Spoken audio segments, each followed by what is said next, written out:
Takže sme tu, začíname. Je štvrtok 28.2026. Začíname 10:35.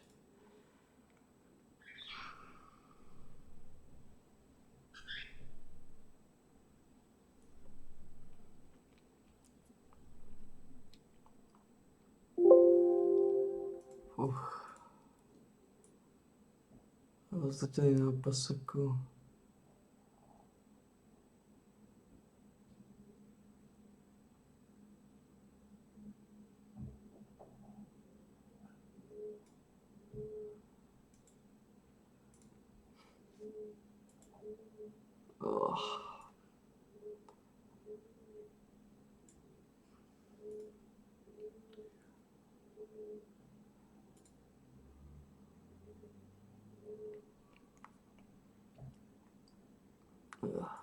And the DHA, those are known as omega.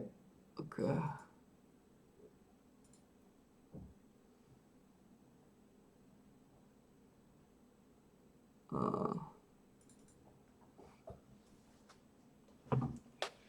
Mám si zobrať nákovník, napustíme si vodu.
Máme vodu.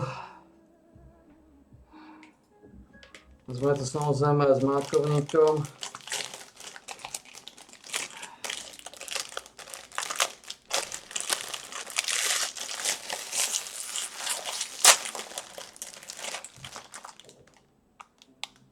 Sprezývaným aj mákovým závinom.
Ale koko, nemôžeš, ty si prišiel na makovník. Ty si prišiel na makovník. Ty si prišiel na makovník. Koko, vždy to robíš. Vždy prídeš na makovník.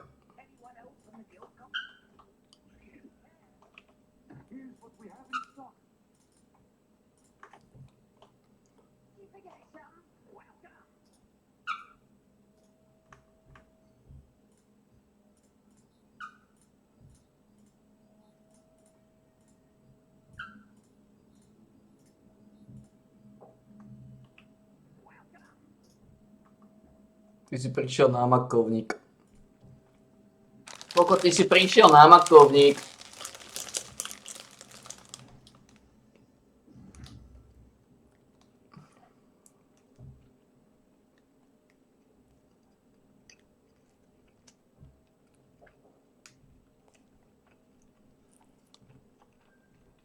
Nemôžeš makovník.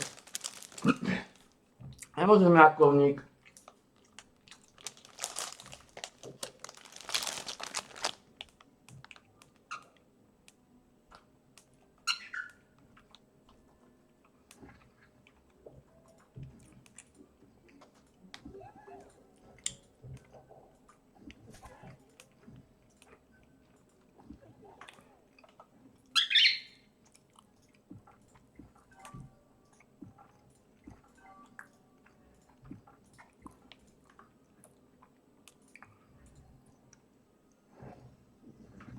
Koko, nemôžeš makovník.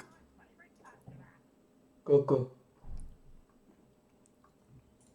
No nepozeraj na mňa. Nemôžeš makovník.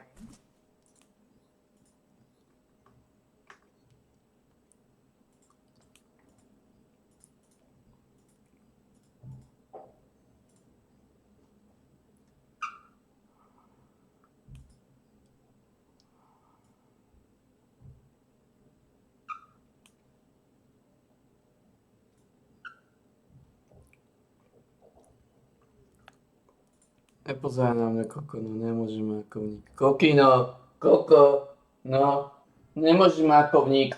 Nemôžeš makovník. Čo by si povedali o mákovníku?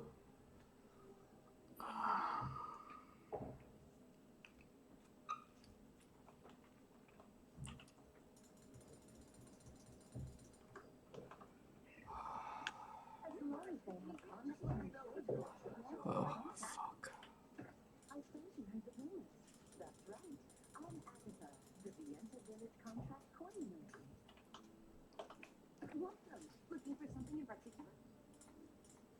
Počuje, že som prišiel s mákovníkom.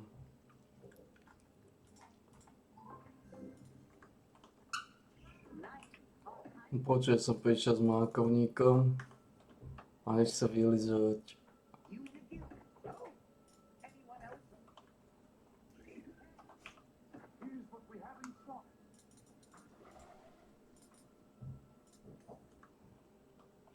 On to vie.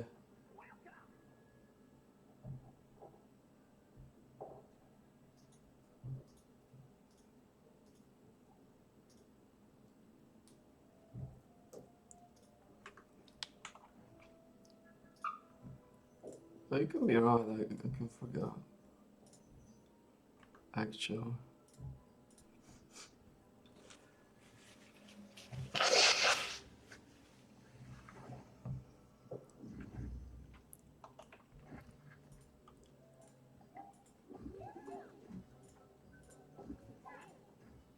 Can actually be right.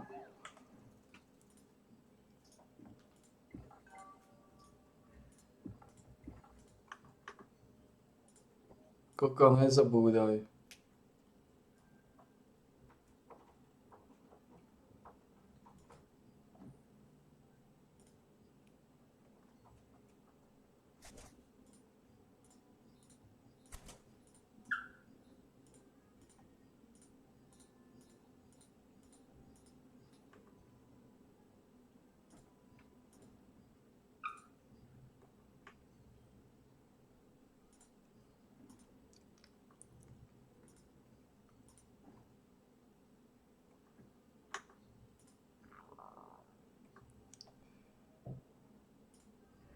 Nezabúdaj, Koko, nemôžeš mákovník. Dobre?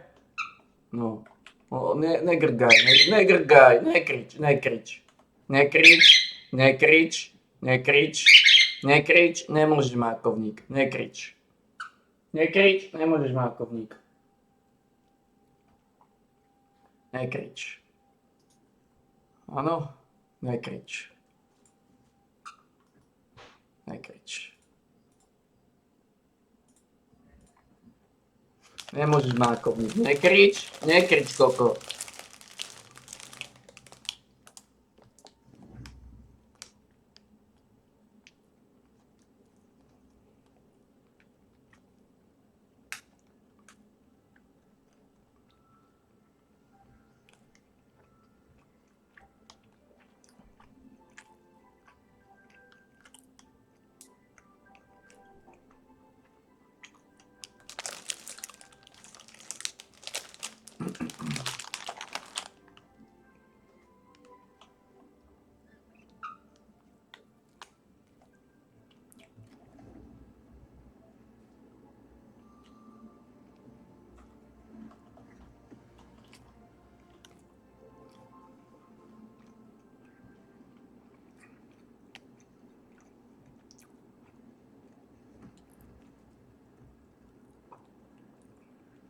Nekrič, nekrič.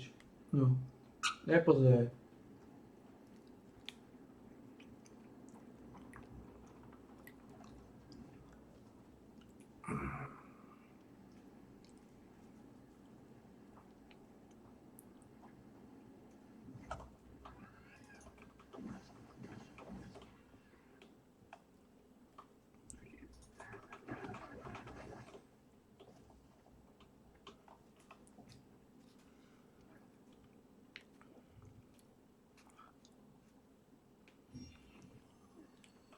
To má tukan.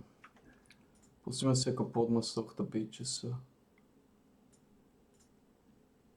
Omega-3s, but they're different than the omega-3s in plant fats, because in plant fats it's called linolenic acid, and the linolenic acid can theoretically be converted into the EPA and the DHA that we need, but the Okay. conversion is so poor that less than 1% usually gets converted. So eating the plant-based omega-3s is not going to give us the EPA and the DHA that we need, whereas if we eat the fish oil, then we get the final end product. We get 100% of the thing that we need. So the milligrams of omega-3 from fish are worth many, many, many times more the omega-3s in plant fats. We're also going to look at the levels of mercury. And we're going to, based on the levels of mercury, we're going to talk about how often you want to eat those fish. And then we're going to talk about some general recommendations. So in general, fish is a high protein food. It is very much like any other meat. It has right around 20% protein. Nemôžeš, koko. And it doesn't matter which fish it is. It's going to vary up and down 3 or 4%. Nemôžeš. Plus or minus. Kokino. 20%. So Kokino. whichever fish we eat, we're going to get a good quality protein. It's going to be an animal protein. It's going to have a complete set of essential fatty acids in the right combination. Nemôžeš. And one of the benefits Nemôžeš, of mákovník. protein from Nedraždiť fish sa. is generally Čo sa draždíš, easier chlapina? to digest than red meat. So people who have trouble, they want to get the benefits of red meat, but they can't necessarily digest it, then they can go with protein from fish. And when we talk about the mercury, the Hg stands for mercury, that's going to vary tremendously. And the reason that it varies is depending on the size and the age of the fish. So the general rule of thumb is that a small fish is much safer and a young fish is much safer. So you want to avoid the large fish and you want to avoid fish who grow very, very slowly. And we'll talk about a couple of those in here. The large fish like tuna and swordfish, they're predatory fish. They eat other fish, so they concentrate the mercury from the fish that they eat, and they live for a long time and grow very big. So they're going to have a very high concentration of mercury, whereas a small fish like a sardine, it doesn't live very long and it eats mostly algae and plant material. So it doesn't concentrate, it doesn't consume a lot of mercury, and it doesn't live long enough to concentrate a lot of it. So small fish is much, much safer, and young fish is much, much safer. And the reason I mention that is that there's still a lot of variation between fish depending on the location. So if the fish lives in an area with a lot of pollution, then obviously it's going to concentrate more toxins in the body. So that's why we also want to take these numbers with a grain of salt. They're based on a list of readings that I got from an FDA study, but there's very few of these studies done, so we can't guarantee that whatever number that we find is going to hold true for that fish in all situations. So we want to keep this in mind and use some common sense along with this. But just as an example, something called a tilefish, if you catch it in the Atlantic, then it would have 144 parts per billion of mercury. Whereas if you found the same fish, or the same species at least, in the Mexican Gulf, it would have 1,450 parts per billion. The highest level ever recorded in a fish was 1,450. So it depends on where you catch it also, as well as the species. And we don't always know, so we want to play it safe and go with the safest ones we can find. We're going to go with the fish that have the lowest reading, and then we also want to know that if we choose small and young fish, then we're going to be much safer. Another example is trout. That can be a really good option if it's freshwater trout. So trout can live in streams and lakes, and then it would have 71 in the study they published. It had 71 parts per billion, whereas if they caught it in the ocean, it had 256 parts per billion. So the tilefish could vary a factor 10, and the trout could vary a factor 4. All right, so that's a big, big difference. And then a lot of people talk about that you shouldn't eat tilapia and you shouldn't eat catfish because they're farm raised. And they're absolutely right. But it's not just the tilapia and the catfish that are bad because they're farm raised. It is all farm raised fish. It's just that the catfish and the tilapia are the cheapest and the sturdiest, so they're very, very easy to raise. Okay, they get a lot for their money when they raise them because they're so sturdy. But any fish that you farm raise is going to be a bad idea. Why? Because farm raised fish, it's unnatural. It's not their natural habitat. They don't get to move. They don't get to eat the things they're used to. A lot of these fish, they normally eat algae and seaweeds and small plankton and things like that. And in captivity, they feed them grain and corn and soybeans and garbage and just about anything that these animals will eat. So it's a very unnatural situation for the animals. And if they're not living the life that they're supposed to, then they get sick, and then we get sick eating them as well. And then they have to feed them lots and lots of antibiotics, okay, just like the cattle and the chickens and so forth. And one example of how absurd this is salmon, that in the wild, salmon fights against the stream. And fighting, the intense work that the salmon does is what makes the flesh red. And because in captivity they don't move, the salmon is actually gray. It is totally pale and unappetizing. So what do? They feed them red dye. They feed them little pellets that end up in their tissues. So you're basically just eating artificial color that the salmon ate. Farm-raised salmon would basically have no color unless they fed it colored pellets. And they also found that the farm-raised salmon could have as much as Koko nie możesz to krekować. level of PCBs, which is a very toxic carcinogen. It's just like mercury. It accumulates in the tissue of the fish. Furthermore, the fish is just like the grass-fed meat in that when you feed them grain, when you feed them things they're not supposed to eat, you change the ratio between the omega-6s and the omega-3s. So normally they're going to have a very, very strong omega-3 to omega-6 ratio, but when you feed them garbage and corn and grain, then you're going to disturb that ratio in the wrong direction. Nie możesz, makownik. Nie możesz, makownik. Down the omega-3s. And if you think about the omega-3s, that was the reason that we're told to eat fish in the first place. But if they farm raise it and they feed it the wrong thing, then it doesn't have as much of the thing that we want when we eat the fish. So it sort of defeats the purpose of eating fish in the first place. So when we're talking about these fish, we're not talking about anything farm raised. Right? It doesn't matter which fish it is not going to be a good idea if it's farm raised. So let's start off with the fish that you want to avoid. And the reason you want to avoid them is that it is very, very high in mercury. So from the very bottom of the list, it's the tilefish from the Mexican Gulf, like I mentioned over there. 1,450 parts per billion. It's the highest level of mercury ever recorded. Then next on the list, we have swordfish. That, again, it's a large predatory fish, so it lives for a long time, it concentrates a lot of mercury, that's why the levels are extremely high.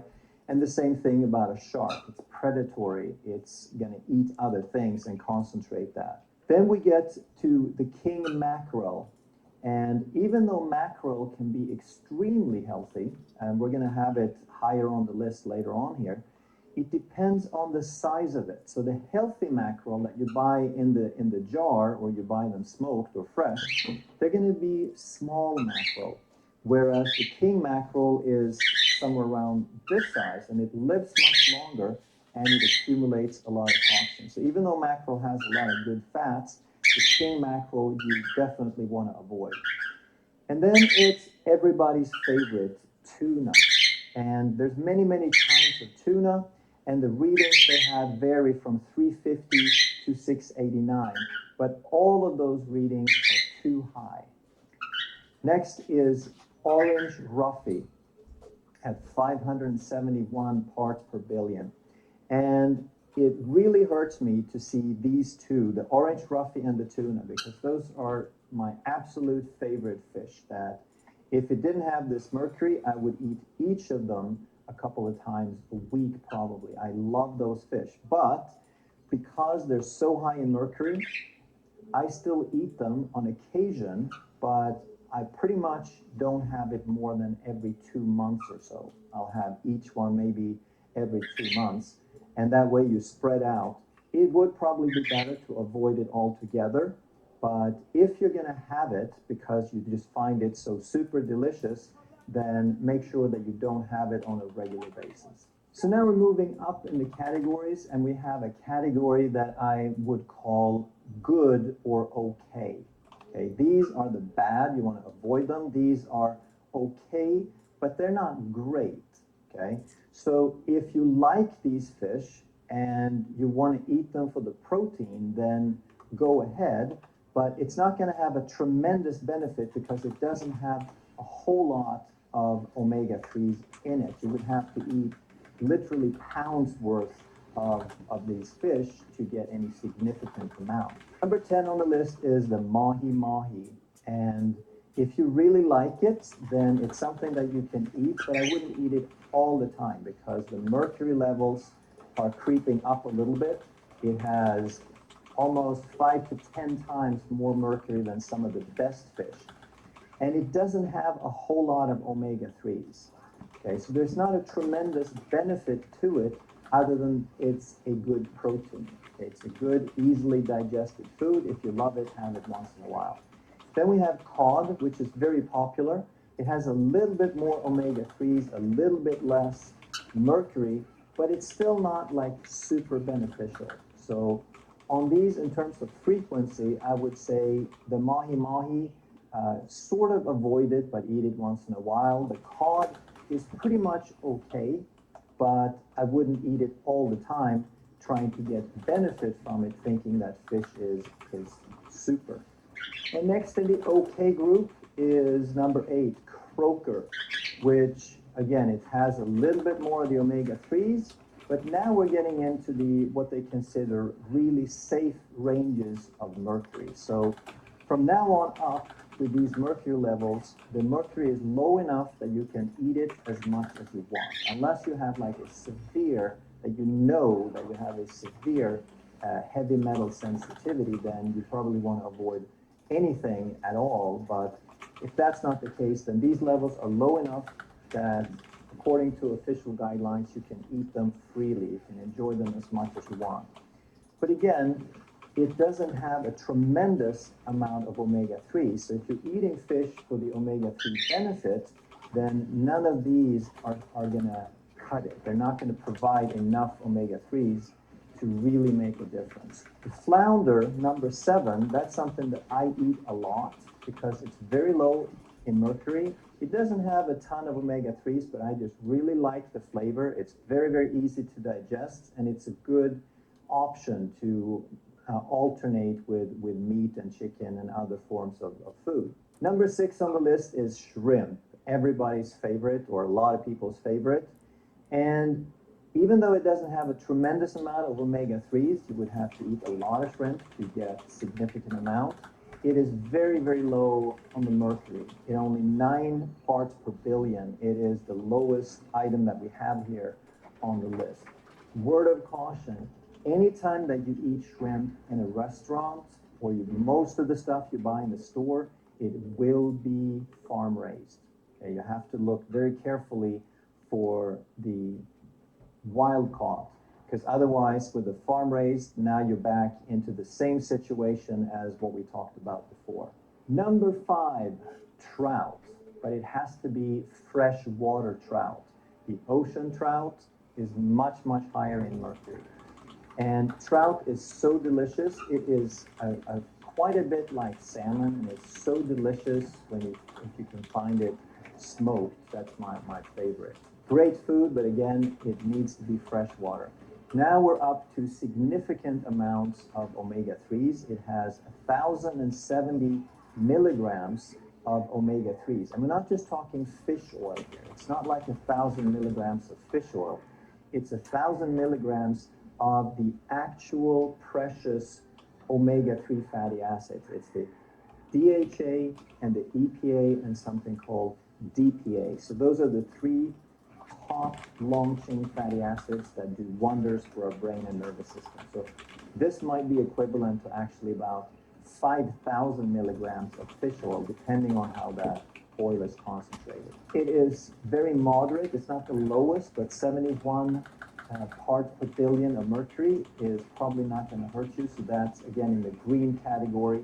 So they say that you can eat it and enjoy it as much as you want. Number 4 on the list is herring. This is an old favorite in Sweden. They used to pickle it. But if you're not a fan of pickled herring, then you might want to try it smoked.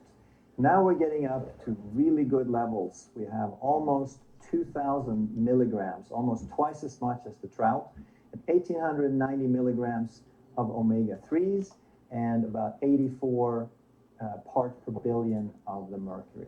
Number 3 on the list, one of my absolute favorites, is sardines. I love sardines. I eat them probably at least twice a week.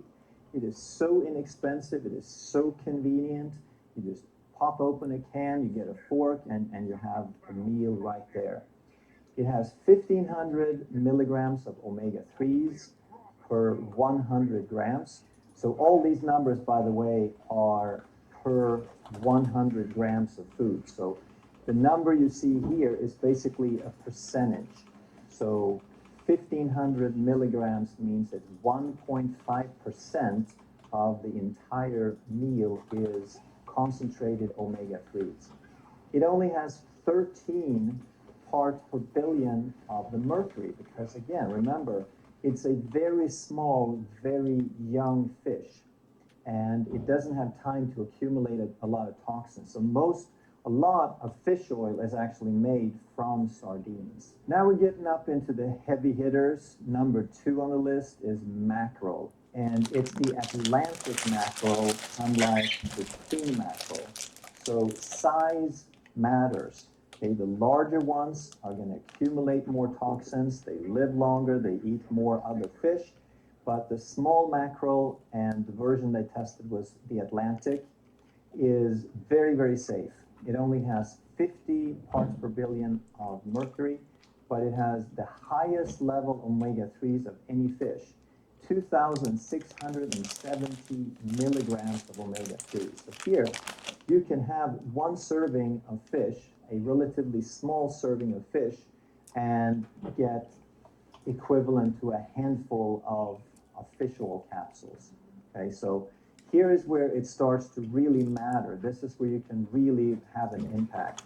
Down here, you probably still need to take fish oil no matter how much of these fish you eat. But up here is where you get a significant amount of these omega-3s.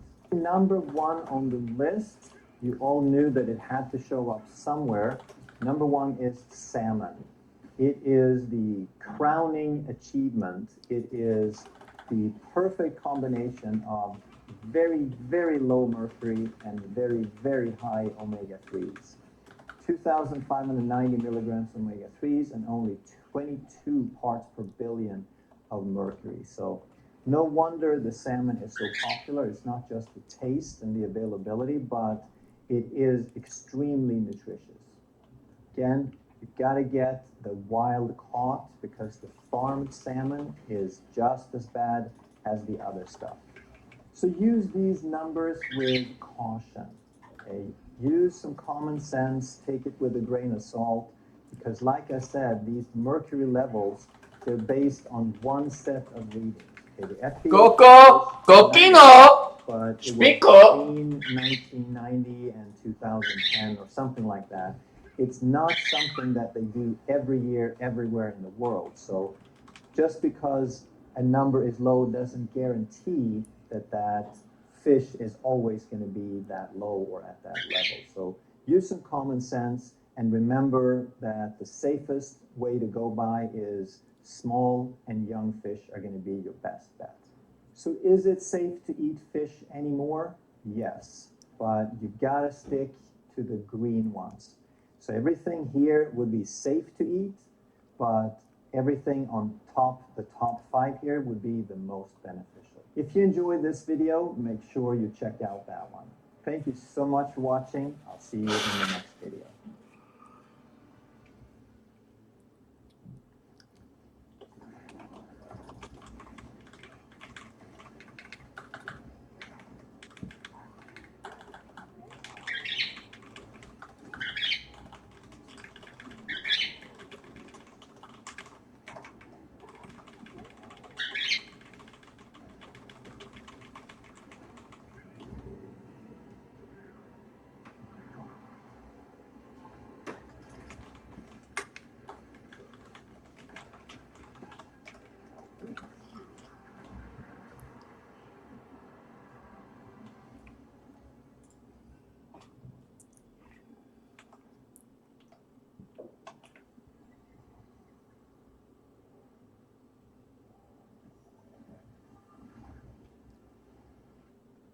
Máme ještě nějaký podmas.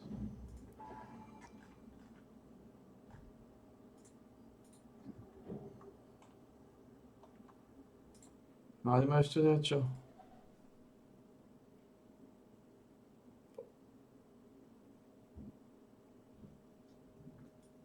Hello, health champions. Today we're going to talk about the number 1 most dangerous meat there is.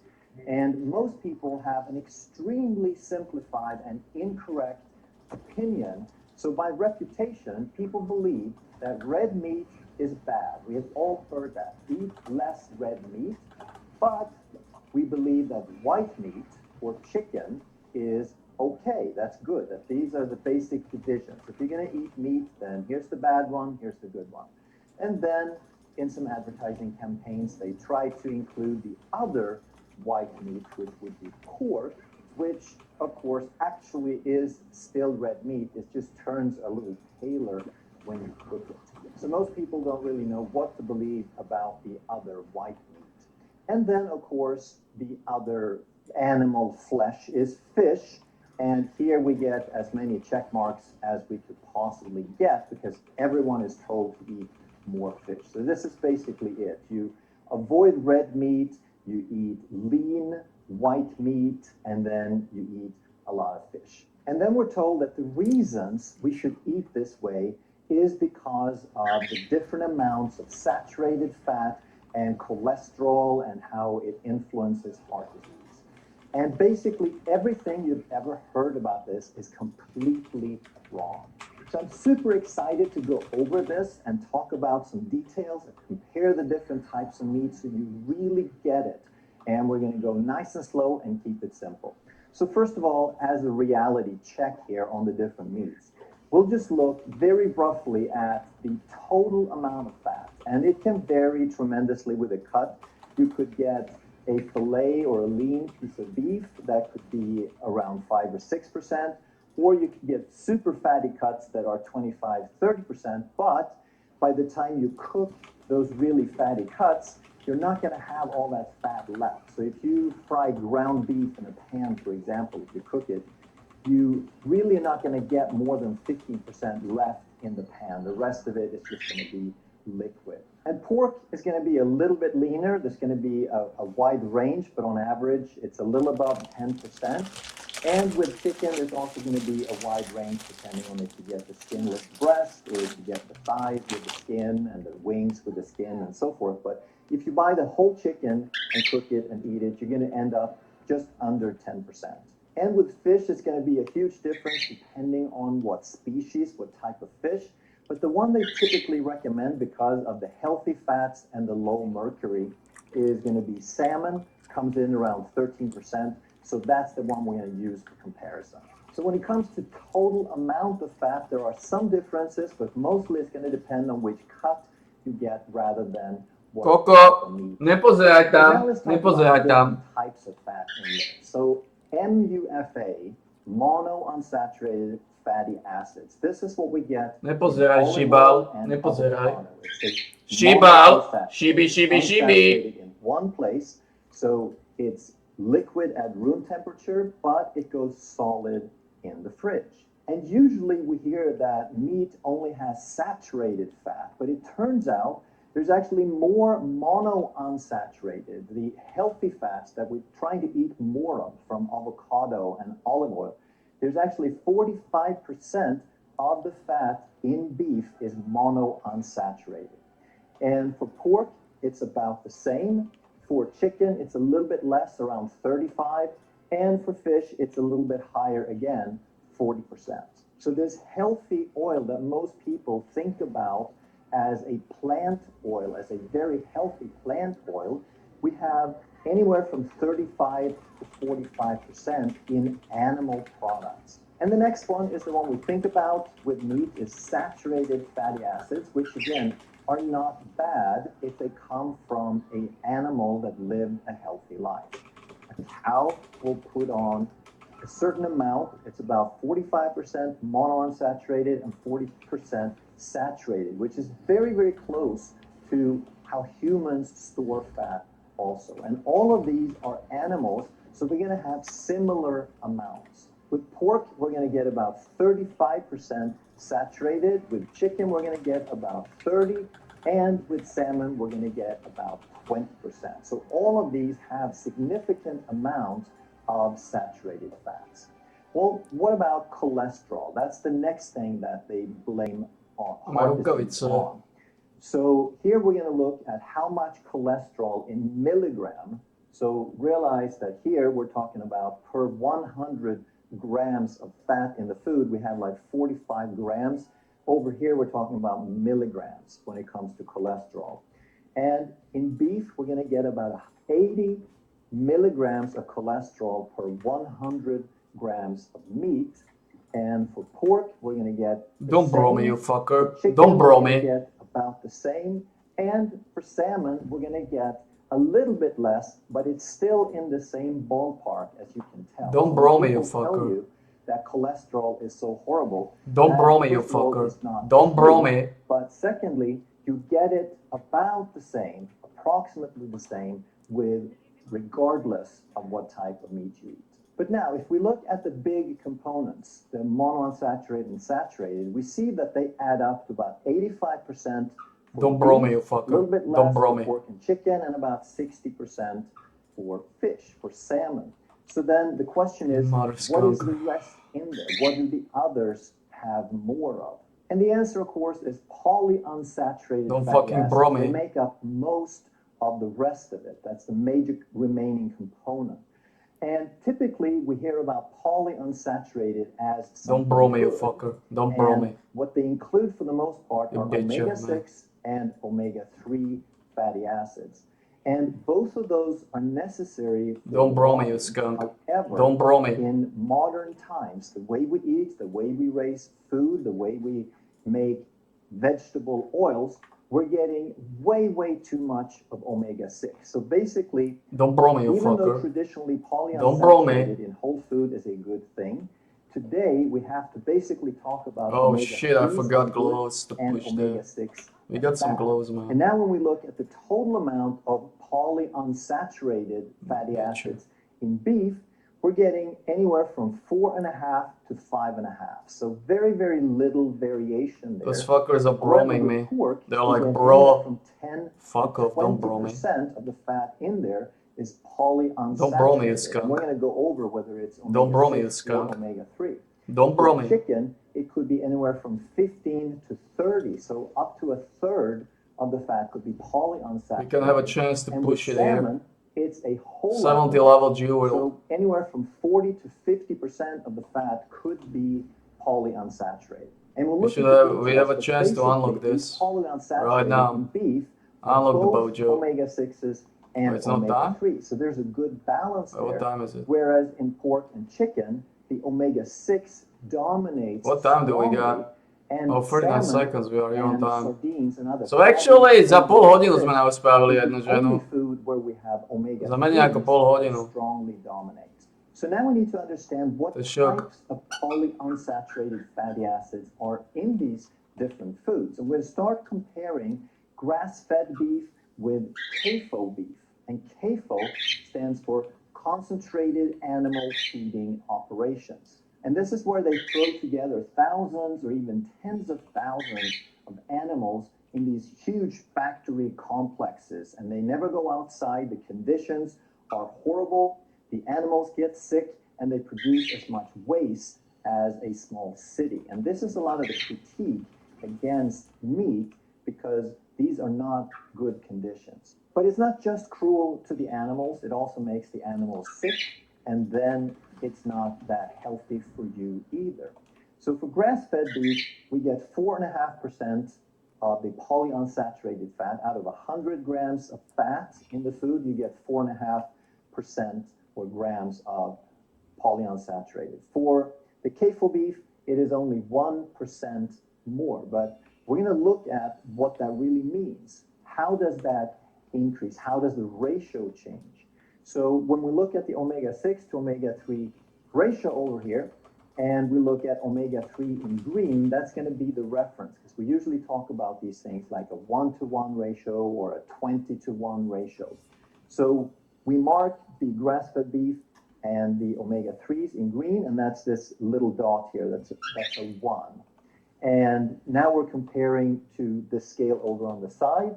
And with omega-6, for grass-fed beef, we're going to get about a 2-to-1. Špiko, Špiko, Špikino, čo sme si povedali? Very, very Hláhač. That's what's healthy, that's optimal for us to have in our bodies.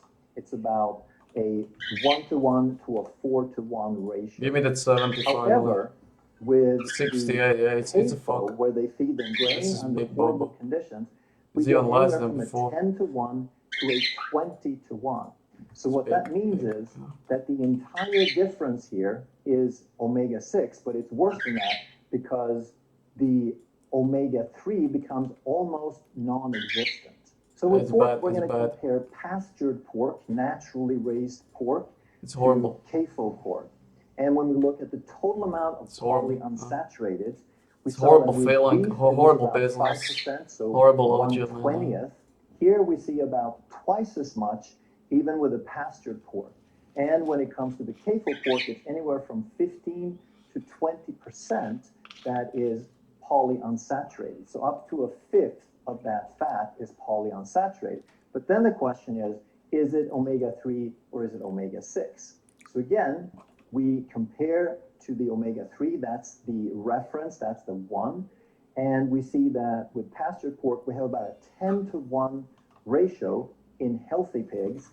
And with CAFO pork, it's anywhere from 20 to 30. So even worse than the CAFO beef. So again, what this means fuck. is that when we look at the yellow, We don't have the enough entire time. increase of between 5 and 10%, it's all omega-6s. And next we check chicken, and we go with pastured chicken versus CAFO chicken. And here No ideme čmákom do nosa. Má minútu, to akurát stíhame. Myslím, že už máte trochu.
Si stále tu?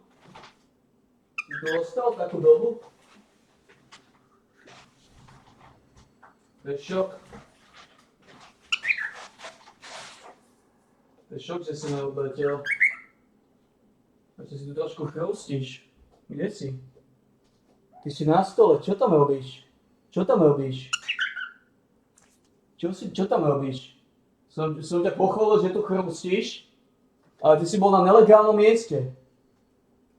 nelegálnom mieste si objel hulváctva.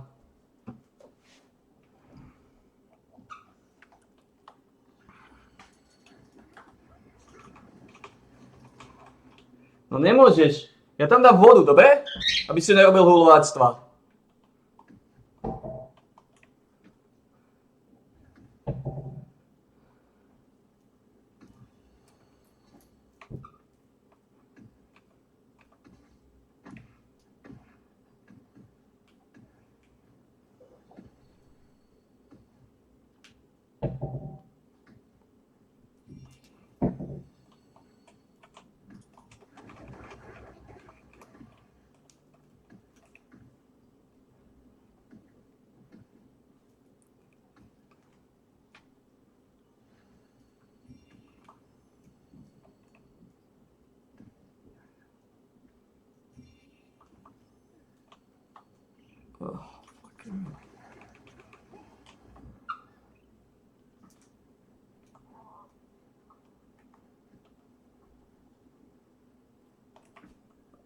Tu by chybilo dve, ne? Musel by som vyhodiť šperku 70, čo zistím, že je brutálne náročné. Ale tentokrát to vyšlo.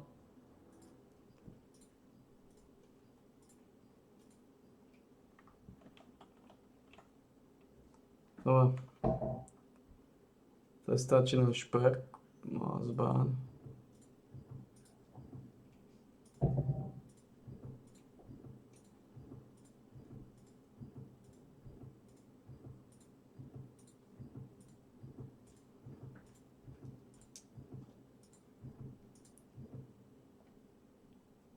Ja. No. Ale na to.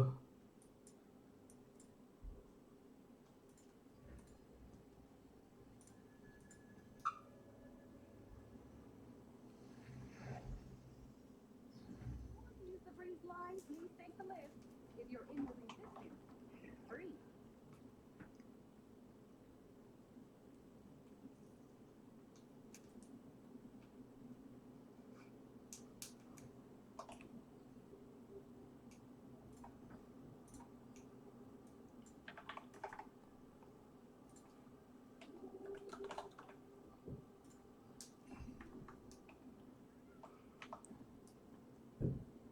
Aha.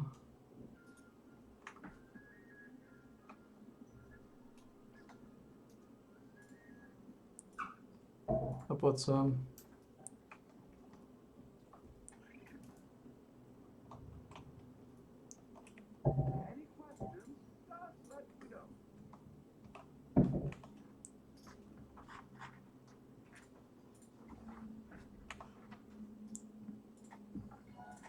Som nikdy neosvedčil. 16, 17, 20.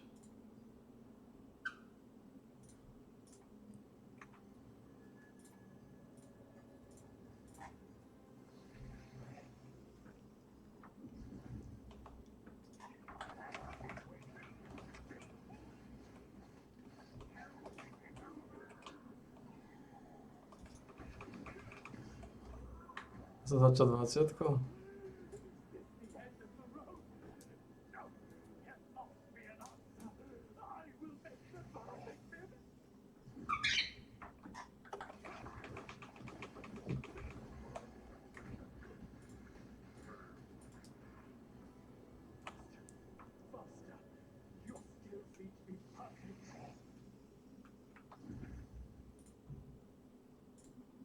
Ja, okej.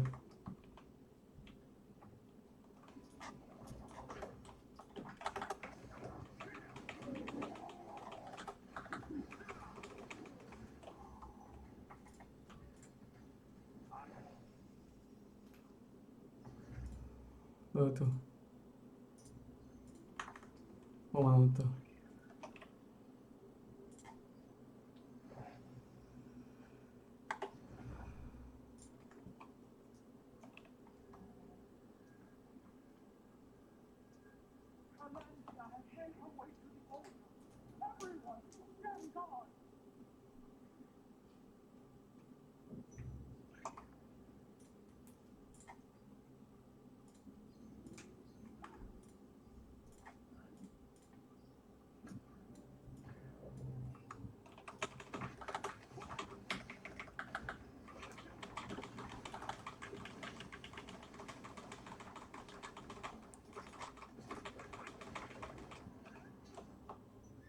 A že keď to robia pičicové. Celú baštu odchytili.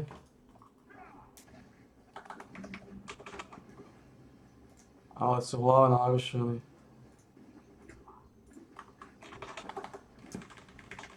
Na to telku.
To tam.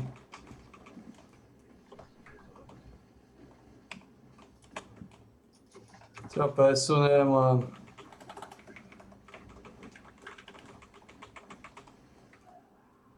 Zvolím posledného.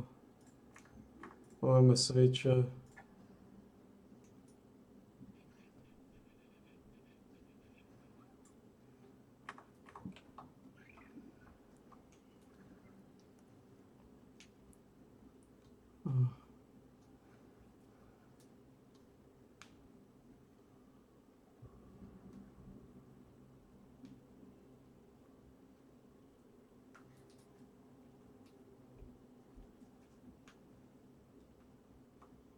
Môže pokračovať v pičisovi. See that the fat content with polyunsaturated is much higher than the other meats. Anywhere from 15 to 20% of pastured chicken is polyunsaturated. With CAFO chicken, it could be 25 to 30, so up to a third of the fat there could be polyunsaturated. Again, is this the good omega-3 or the inflammatory omega-6? We compare to the omega-3, and we see that with pastured chicken, it's between 5 and 8 to 1, and this is the ratio again. With the CAFO chicken, it's 15 to 20%. So again, just like pork, we see that the entire difference, in this case, 10 to 15% more polyunsaturated, is now going to be the omega-6s. So now we have some foods here that could actually compete with seed oils in terms of how much omega-6 we find. And then with the fish, we're going to compare wild salmon to farmed salmon. And this one is the one that's completely different from the other types of meat. So we have 35 to 45% of all the fat in that wild salmon is polyunsaturated. And in the farmed salmon, it's even a little bit more, about 40 to 50%. And now with salmon, there's actually more omega-3s in there, which is the only type of food that cold water fish like salmon or sardine and mackerel, fatty fish, that have more omega-3 than omega-6. So now we're going to make the omega-6 the reference and call that a 1. And now with wild salmon, we see that it's a 4 to 1 ratio. There's 4 times as much. So even though there's a lot of polyunsaturated, this is the type that we want. This is the type that EPA and the DHA that we can build healthy brains and healthy membranes with.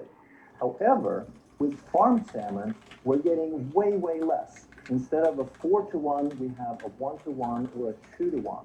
So it's still a significant source of omega-3, but it just goes to show that in every one of these cases, how much healthier the animals are when we let them live a natural life. And in the case of salmon, the wild salmon will generate 2 to 4 times as much of these omega-3 that we're looking for. I'm going to come back and do a ranking of all these and make a little bit more sense of it still.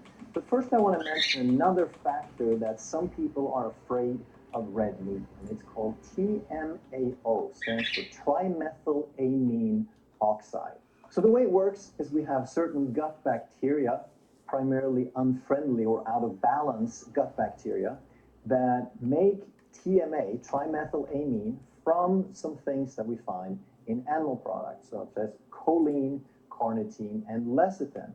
And then as a part of a perfectly natural process, the liver oxidizes this to TMAO. And here is the crux.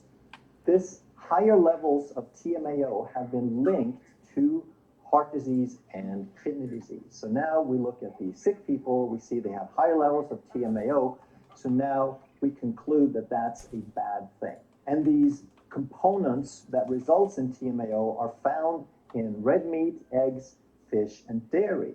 So now we're told to avoid all those foods. But that's a huge oversimplification. You have to look at it in context. So basically, this TMAO is correlated with disease in people who have insulin resistance, who have metabolic problems, and who have dysbiosis, who have a gut bacterial imbalance. Kogo nie możesz, Because of the Markownik. correlation, there's no causation. We don't know if this causes anything. We don't know if TMAO causes it, or if we just happen to find higher levels in people with metabolic problems, that maybe they make more, or maybe they don't break it down as well. And on the contrary, on the flip side of this, we find that red meat does not raise TMAO significantly in healthy people. If you have a good metabolic health and a good gut flora, then this does not cause a problem. So it's not something that we want to completely ignore, but it's also not something that we want to totally cut out any foods that might lead to this. And what we find is TMAO is more about the health of your gut, about the balance of the bacteria. And here's a very interesting fact that basically nobody knows about or brings up. And that's the fact that fish, which we all agree is super healthy and is actually beneficial for heart health and reduces inflammation, fish can have 10 to 50 times as much of this TMAO as what results from eating other animal products. So let's go back and look at all the different types of meat and fish that we talked about before. And I'm going to rank grass-fed beef and wild salmon. I'm going to make them tied for number 1. And I'm going to put grass-fed beef really high because it's clean. If we get the organic, pastured, naturally raised, then that's a very clean food. It also has something called conjugated linoleic acid, which is an anti-inflammatory compound. It's a type of fatty acid that's very, very beneficial. It's even sold as a supplement separately. And the fat that we're getting in beef, the polyunsaturated, that's a problem in a lot of foods. Here we get a healthy ratio between omega-3 and omega-6, so it is neutral to inflammation. Wild salmon is ranked high because it is the best source of the healthy polyunsaturated fatty acids, the EPA and the DHA. However, you don't necessarily want to eat it every day. The wild salmon is one of the fish that have the least mercury. But even so, you probably don't want to have a diet exclusively made up of salmon. You can eat it a few times a week, but there's still a concern with toxins because we do have to take them out of the ocean, which is not clean anymore. And then tied for third place, I'm going to put pastured chicken and pastured pork. And with pastured chicken, if it's raised properly, if they walk outside and they eat bugs and grass, then that's also going to be a clean food. However, compared to the beef and the salmon, the fat ratio is not as beneficial. It's not horrendous, but it does have more than 15% or 15 or more percent of polyunsaturated fatty acids, most of which is omega-6s. And pastured pork has a little bit better ratio of those polyunsaturated fatty acids, about 10%, but it is more uncertain how that pork was raised. Was it really clean? And then there's also a lot of cultures that have question marks, that have spiritual beliefs or religious beliefs that prevent them from eating any pork. So there's many different reasons why people might question pork. I still think it's a good food if you get a good source, but like I said, it is more difficult to know where it came from. And then in order, number 5, we have farmed salmon. Number 6, we have CAFO beef. Number 7, CAFO pork. And number 8, CAFO chicken. And all of these foods have a lot in common, so we're going to group some of these comments.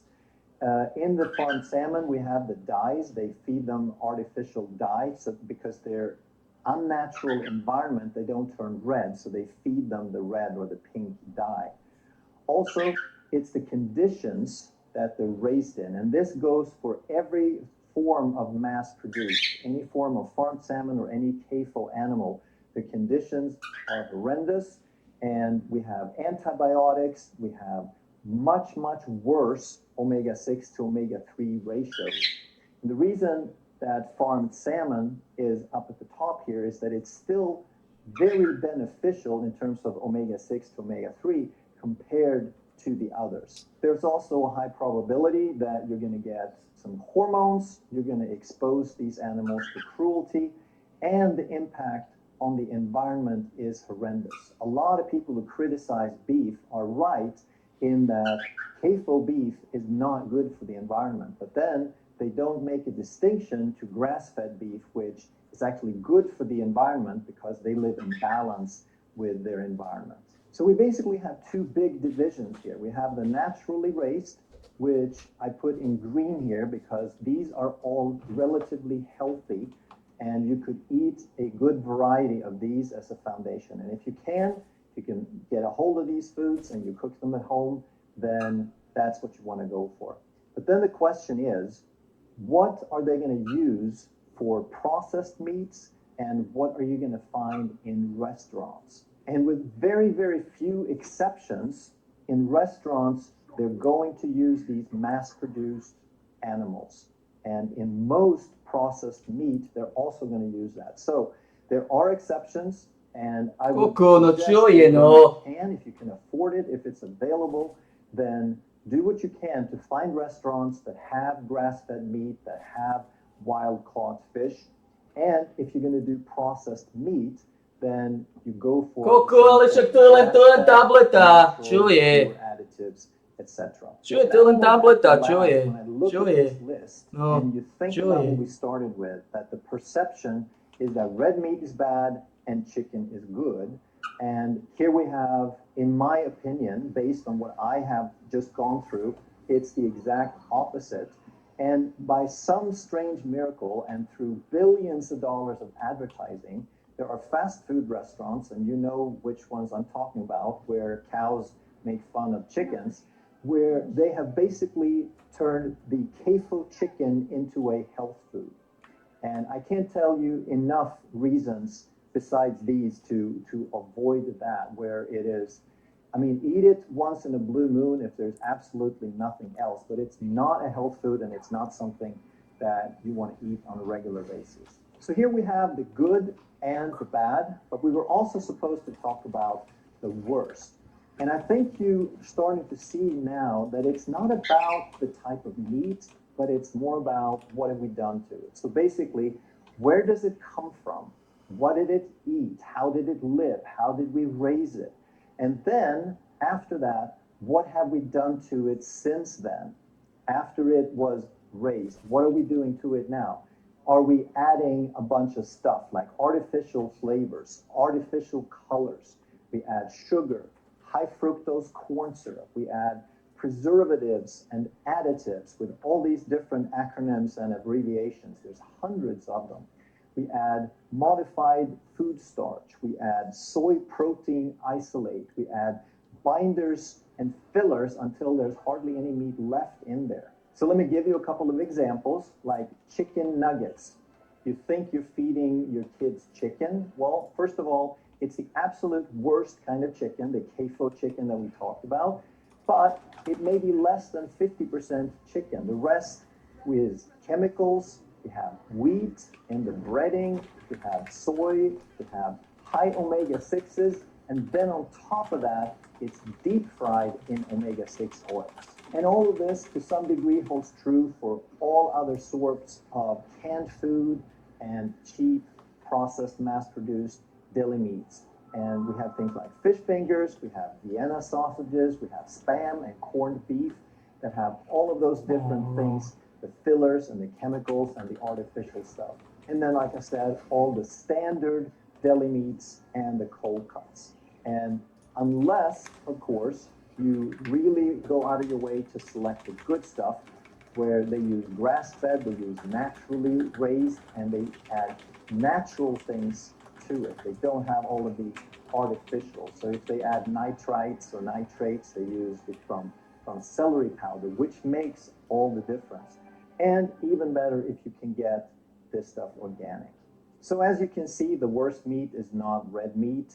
It is the CAFO meat that they have turned into a chemistry experiment. If you enjoyed this video, you're gonna love that one. And if you truly wanna master health by understanding how the body really works, make sure you subscribe, hit that bell, and turn on all the notifications so you never miss a life-saving video.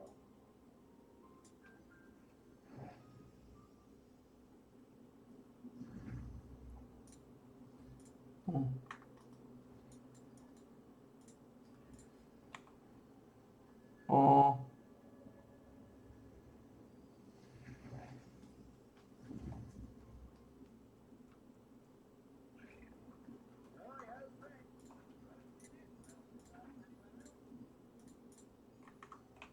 Oh.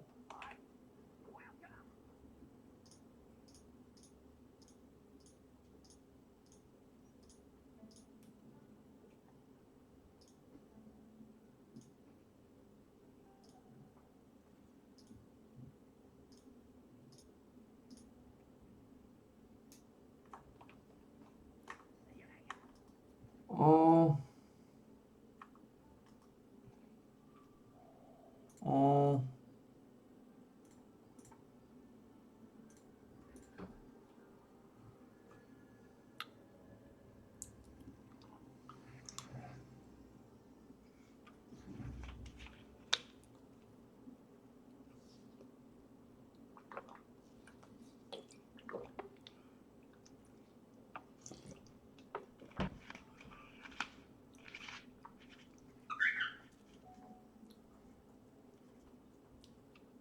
Coco čuje hlávač, čuje ty špejkačka.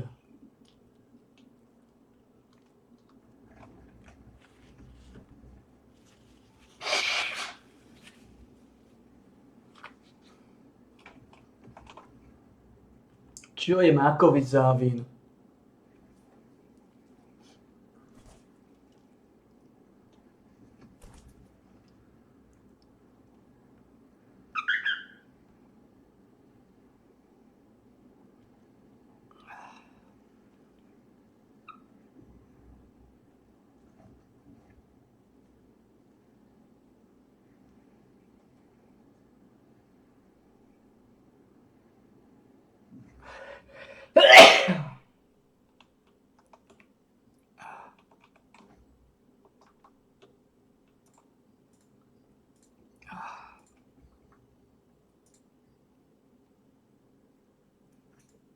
Máme tu ještě nějaké podmazy?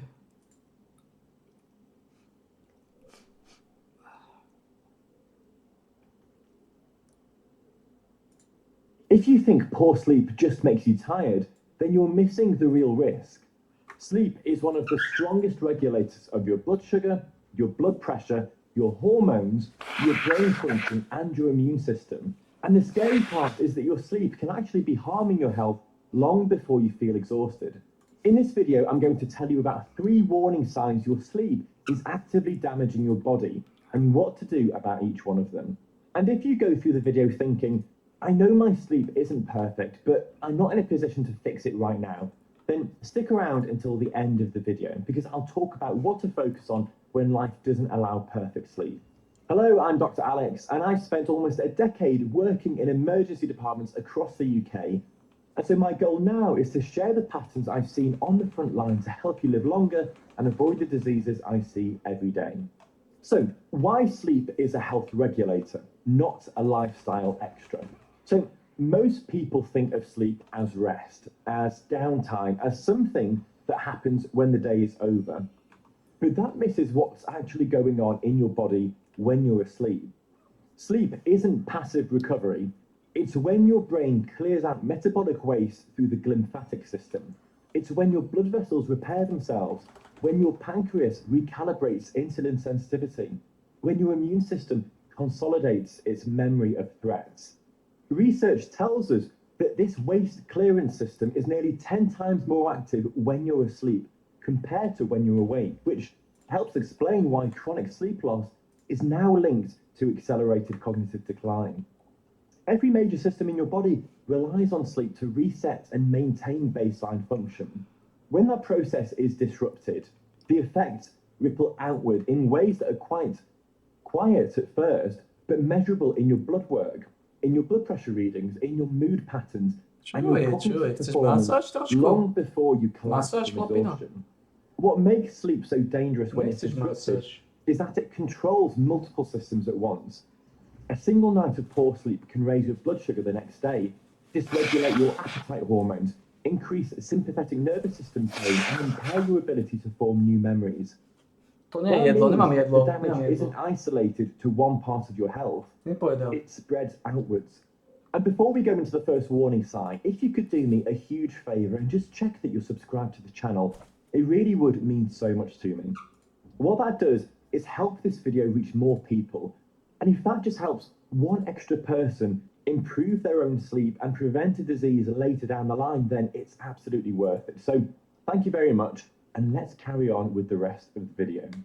So warning sign number 1, you wake up tired despite enough hours. This is probably the most common one I hear, and it's the one most people dismiss too quickly. You're getting 7, maybe 8 hours in bed, but you wake up feeling like you haven't slept at all. We've all been there. The instinct is to blame stress or age, or just accept it as normal. But waking up unrefreshed despite adequate time in bed isn't normal. It's a red flag that your sleep quality is compromised, and that has real metabolic and cardiovascular consequences. The issue here isn't sleep duration, it's sleep fragmentation, circadian misalignment, and poor sleep architecture. Your body might be spending too much time in light sleep and not enough in deep, slow wave sleep, or REM or REM sleep. And these are the stages where most of the repair happens. Or you might be waking up repeatedly throughout the night without remembering it, which interrupts those restorative cycles. Sleep fragmentation in particular has been linked to insulin resistance, elevated blood pressure, and increased appetite the next day. Your body doesn't get the chance to fully downregulate stress hormones like cortisol, so you wake with your nervous system still running on high alert. What helps is not just adding more time in bed, but protecting the quality of the sleep you're already getting. That starts with consistency. Waking up at the same time every day, even on weekends, helps to anchor your circadian rhythm. Morning light exposure within the first hour of waking reinforces that signal and makes it easier to fall asleep at night. Reducing caffeine after midday and avoiding alcohol close to bedtime both improve your sleep continuity. And protecting the first half of the night, when most of your deep sleep happens, means creating a quiet, cool, dark environment and avoiding anything that spikes your heart rate or cortisol right before bed. I'm thinking smartphones here. Okay, moving on to warning sign number 2. Your energy, hunger, or cravings feel unpredictable. This one sneaks up on people because it doesn't feel like a sleep problem at first. You're making it through the day, but your energy is all over the place. You're hungry an hour after eating. You're craving sugar or ultra-processed foods even when you know you shouldn't be. You feel fine in the morning and then crash hard in the afternoon. What's actually happening is that poor sleep has disrupted the hormones that regulate your appetite and your energy balance. Leptin, which most people have heard of, which signals satiety, this hormone drops. Ghrelin, on the other hand, which signals hunger, this goes up. That combination makes you feel hungrier, less satisfied after meals, and more likely to reach for calorie-dense foods like chocolate or crisps. At the same time, sleep deprivation impairs your body's ability to handle glucose. Even one night of restricted sleep can reduce insulin sensitivity by up to 30%, which is massive, and this means that your blood sugar spikes higher and stays elevated longer after eating. Now, that's not just anecdotal, that's from controlled studies at the University of Chicago Sleep Lab. And what they did here was they put young, healthy adults through just 1 week of sleep restriction and found that their glucose tolerance dropped to pre-diabetic levels. That drives more cravings, more energy crashes, and a greater likelihood of storing fat rather than burning it. The other piece of this puzzle is cortisol. When you don't sleep well, cortisol stays elevated throughout the day instead of following its normal rhythm. What that does is it keeps you wired but tired. It makes it harder to relax, and it increases your preference for comfort foods. Now, over time, this pattern leads to weight gain, metabolic dysfunction, and an increased risk of developing type 2 diabetes. And the frustrating part is that people often blame their willpower or their diet when the real issue is often upstream in their sleep. What helps here is regularity. Going to bed and waking up at a consistent time stabilizes your circadian rhythm, which in turn stabilizes your hormone rhythms. Eating a protein-forward breakfast helps to blunt the blood sugar and appetite swings that come from poor sleep. Limiting late-night eating gives your digestive system time to rest, and it keeps your sleep lighter and less fragmented. And the last bit of this is managing evening screen exposure, particularly smartphones. What this does, it helps preserve your melatonin production and makes it easier to fall asleep at a reasonable time. Moving on to warning sign number 3. Your blood pressure, your mood, or your focus is slowly worsening. This is one that gets missed most often because the changes are very gradual. You're a little bit more irritable than you used to be. You're having trouble concentrating at work. Your blood pressure has crept up in the last few checkups, but not enough to require medication just yet. Now, these aren't dramatic symptoms, so people adjust and move on. But these are all warning signs that chronic sleep debt is wearing down your nervous system and your cardiovascular system. When you don't get enough high-quality sleep, your sympathetic nervous system stays overactive. That's the part of your nervous system that drives the fight or flight response. Over time, that leads to higher resting heart rate, higher blood pressure, and increased vascular stiffness. Large population studies here have shown that people consistently sleeping less than 6 hours have about a 20% higher risk of developing hypertension. And I've seen this pattern play out repeatedly in the A&E department where I work, where patients present with their first hypertensive crisis. Now, sleep deprivation also impairs the prefrontal cortex, which is responsible for emotional regulation, impulse control, and executive function. That's why, if you're tired, you're quicker to anger, slower to make decisions, and more likely to react emotionally rather than think things through. The cognitive effects are really measurable as well. Attention, working memory, and processing speed all decline with chronic poor sleep. You might still be functional, but you're operating below your baseline. And because it happens slowly, you don't always notice the drop until something forces you to confront it. What helps here is treating sleep as non-negotiable. Become an expert sleeper. Prioritizing consistency in your sleep schedule is the most powerful intervention that you can do. Reducing alcohol, which fragments sleep and suppresses REM sleep, improve both sleep quality and mood stability. Managing stress before bed, whether through reading, breathing exercises, or just simply through a wind down routine, helps to lower sympathetic tone and makes it easier to fall asleep. And for people who snore loudly, wake up with headaches, or feel excessively sleepy during the day despite adequate time in bed, it's really worth considering whether sleep-disordered breathing like sleep apnea might be playing a role. That's something to bring up with your GP or your family doctor. So, what is the common thread linking all 3 signs? What connects waking up tired, unpredictable hunger, and worsening mood or blood pressure is the loss of physiological recovery. Sleep is when your body resets. When that reset doesn't happen, or it happens incompletely, then the stress of the day carries over into the next day. Your blood sugar stays a little higher, your blood pressure stays a little more elevated, your stress hormones stay a little more active, your brain stays a little less sharp. None of those changes feel catastrophic on their own, but they accumulate. Over weeks, months, years, and even tens of years, that accumulation becomes metabolic syndrome, it becomes hypertension, it becomes cognitive decline and chronic disease. The body is incredibly resilient, but it's not designed to function without. Ja neviem, či si robili srandu s tým gólom, ale oni povedali, že ten slovanistický pičus, že napálil loptu do siete, že skôr roztrhol sieť. A to bol nejaký vtip, pretože tá lopta, on iba tak trochu tečoval a tak pomaly, ledva sa dokotvoval do siete, tak pomaly sa dokotvoval do siete, takže ako to bolo, som čakal, že aký taký masný gól dal, akú bombu im tam dal. A nakoniec som zistil, že to si robili srandu s teba, že to nebola žiadna bomba, že to iba tečoval loptu, ktorá sa dokotúlala. Ako ti hovorím.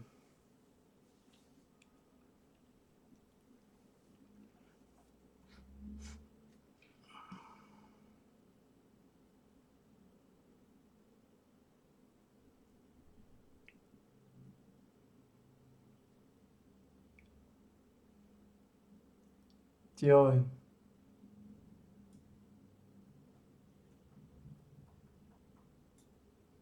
Úplný sáči. Je tá stránka stále? Recovery, and your sleep is the primary recovery mechanism that we have. So if you recognize any of these warning signs, then the good news is that sleep is one of the most modifiable risk factors in health. You don't need a perfect sleep routine or expensive interventions to make a difference. You need consistency and just a few key habits. Start by anchoring a consistent wake-up time, even on weekends. That really is the single most powerful circadian anchor that we know of. Get morning light exposure within the first hour of waking. What that does is reinforces your circadian rhythm and makes it easier to fall asleep later on in the evening. The next thing is to protect the first half of the night by going to bed early enough to get at least 4 hours of uninterrupted sleep before midnight, when most of your deep sleep occurs. Another thing you can do is to create a wind down buffer in the hour before bed. No work emails, no intense conversations, no scrolling through stressful content. And keep sleep boring and regular. Same time, same routine, same environment. Your brain learns what to expect and it becomes easier to fall asleep and stay asleep. Now, I need to be honest here for a moment. For years, I worked regular night shifts in the A&E, and I know my sleep pattern during that time was absolutely terrible. It's genuinely something that scared me for a long time because shift work is classified as a Group 2A probable carcinogen by the World Health Organization. It's in the same category as red meat and some industrial chemicals. Now, that isn't meant to panic anyone, but it's a reality. And the truth is, not everyone can optimize their sleep. If you are working night shifts, if you have young children, if you're caring for elderly parents, if you're in a profession that demands irregular hours, or if you're simply waking up in the night multiple times to use the toilet or to settle a crying baby, you might not have the luxury of perfect sleep right now. And that's okay. It doesn't mean that you're destined to get sick or to die early. Sleep does matter, but it's only one part of a much bigger picture. Out of everything that contributes to long-term health and longevity, it's the cumulative effect that counts, not any single imperfect factor. So, what I would say to anybody in that position is this. If you can't change your sleep routine now, then optimize everything else you can control. Focus on your diet, whole foods, adequate protein, stable blood sugar. Prioritize physical health, even if it's just walking. Protect your social connections, because loneliness and isolation compound the effects of poor sleep. Work on stress reduction through whatever works for you, whether that's breath work, therapy, time in nature, your hobbies. None of these fully compensate for disrupted sleep, but they can buffer some of the damage and meaningfully reduce your overall disease risk. And if you're waking frequently to pass urine, then that's something worth getting checked out with your doctor because sometimes there are fixable causes and medication that you can take. Your health isn't determined by one factor alone. It's shaped by everything that you do repeatedly over time. So if sleep is compromised for now, then make the rest of your health non-negotiable. So let me end with this. Sleep isn't optional recovery. It is active repair. It's when your body regulates your blood sugar, repairs your blood vessels, consolidates your memory, and resets your stress response. When sleep is compromised, those processes break down and the effects show up in your energy, your mood, your appetite, and your blood pressure, and your long-term disease risk. The warning signs are there for most people. You just have to recognize them and take them seriously. And if you found this video useful, then please give it a like and please, please, please hit the subscribe button to help it reach more people. Fuck off. Pičný Alex, man. Pičný Alex.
Už som si dal vitaminovú tabletu. Superhuman.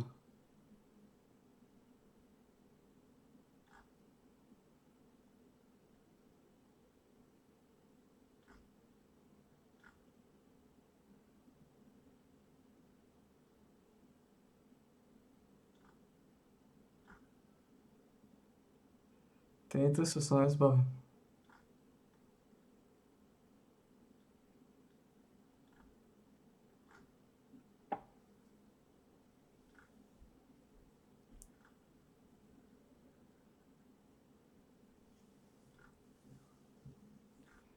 Takže oni to budú dávať ako kupovaný datadisk toho Stalkera takisto.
Toto je zase Dr. Mendel Health. Stop taking that expensive supplement your doctor recommended, because I'm about to show you something that outperforms it.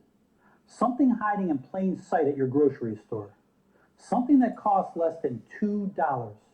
And something that a landmark study out of Harvard Medical School found reduces the most dangerous kind of internal inflammation by up to 63% in adults over the age of 65. In my 25 years as a physician and researcher, I have never seen a single dietary strategy produce the kind of results I'm about to share with you today. Now, here's what nobody tells you. Chronic inflammation, the slow, silent, invisible fire burning inside your body, is not just the cause of joint pain or a sore back.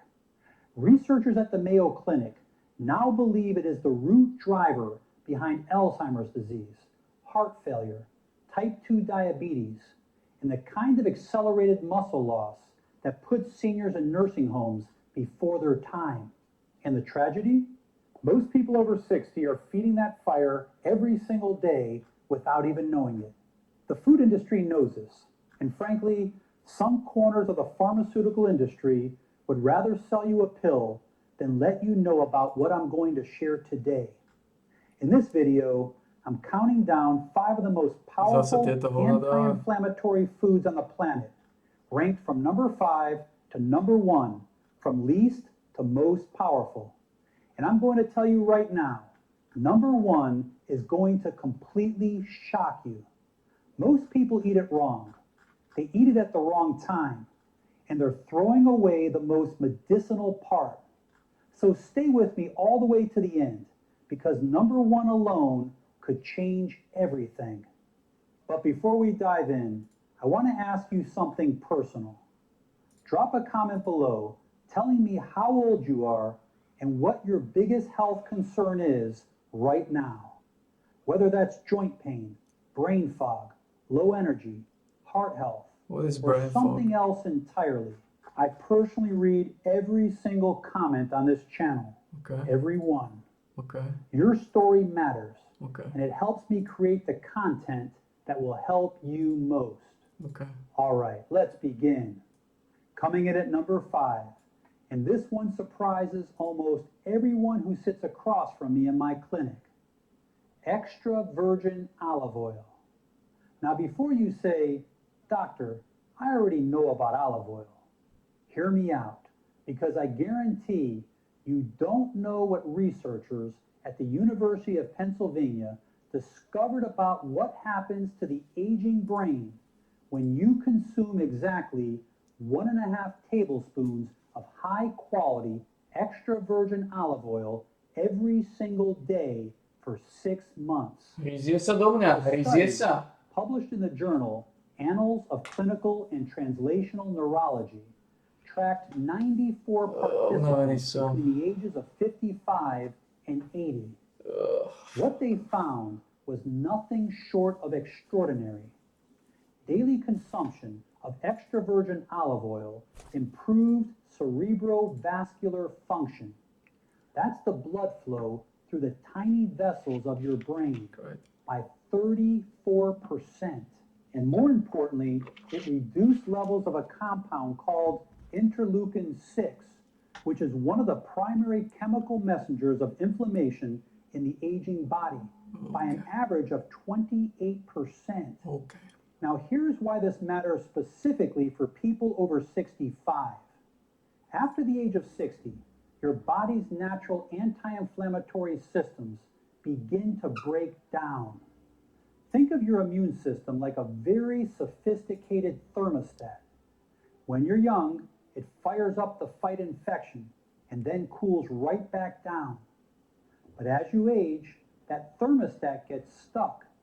It keeps producing inflammatory signals even when there's nothing left to fight. Scientists call this inflammaging, and it's one of the most dangerous biological processes happening think inside scientists the call bodies of this seniors bullshit. right now. Extra virgin olive oil contains a Bull compound fucking called shit. oleocanthal, and this is where the real medicine is. Oleocanthal works almost identically to ibuprofen at the molecular level, blocking the same inflammatory enzymes. The difference is that ibuprofen comes with a long list of side effects for older adults, including stomach bleeding and kidney stress. Oleocanthal has none of those risks. In fact, researchers at the Monell Chemical Senses Center in Philadelphia found that consuming about 50 milliliters, roughly 3.5 tablespoons, of high-quality extra virgin olive oil provides anti-inflammatory activity. Oh, fuck off, man. Fuck off. Horse dog.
Ty čo si tu grgáš, Grgo?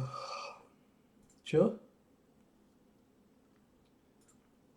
Čo si tu fúniš na pleci? Čo si tu fúniš?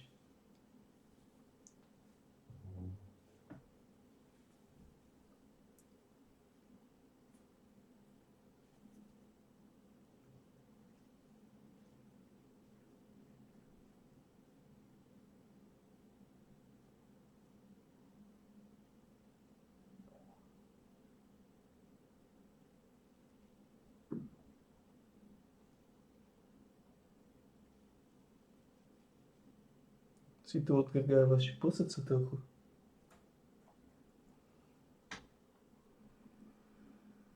Ako ti to poviem tak, vyčerpaný som.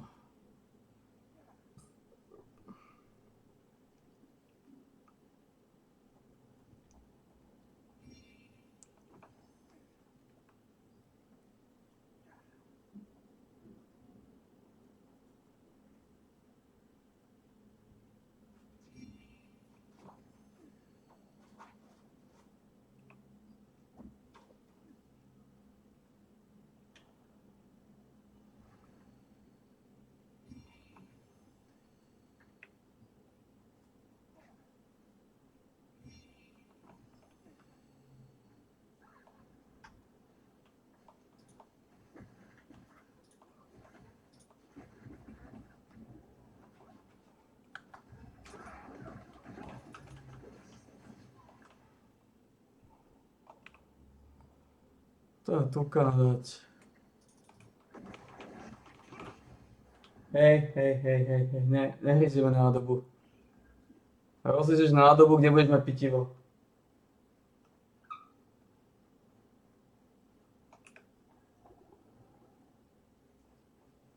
Kde budeš mať pitivo? Čo? Gargamel.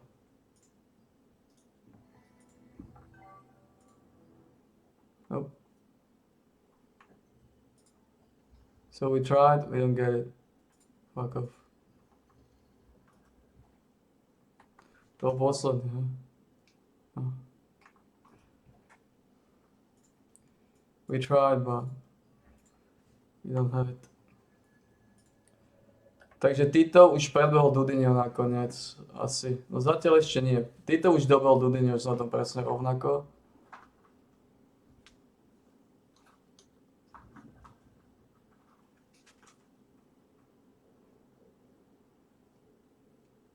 Obidva majú 2,70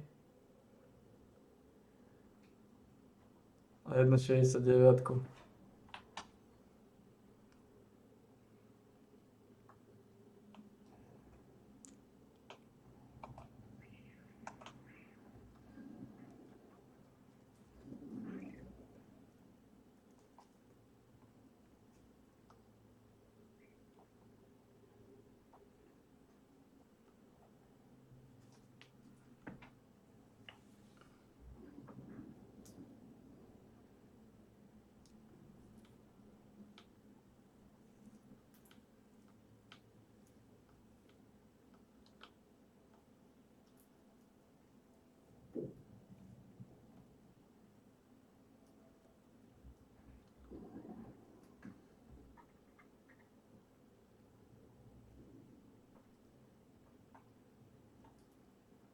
A 4,016.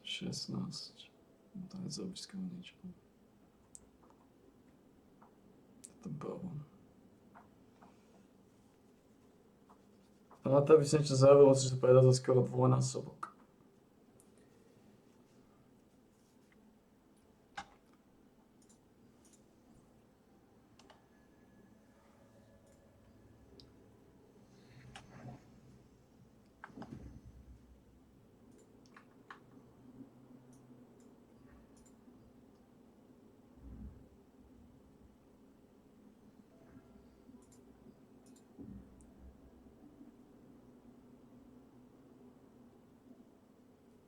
Ak chce Tito predbehnúť Dudiniho, musí teraz hodiť, chytiť 70 z brán. No ono aj tak predbehne, lebo z brán mám 3 pokusy na zbrán v tých oných teraz.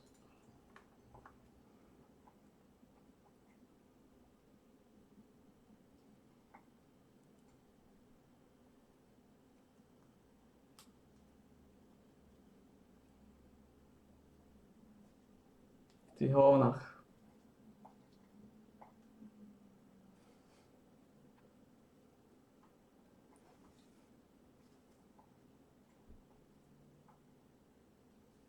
Aj keď pravda, že tí pyšní bossy sa vôbec dávať nechcú.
Dneska sú zýbožrutí, ale tie drepožrutí, tie budú problém.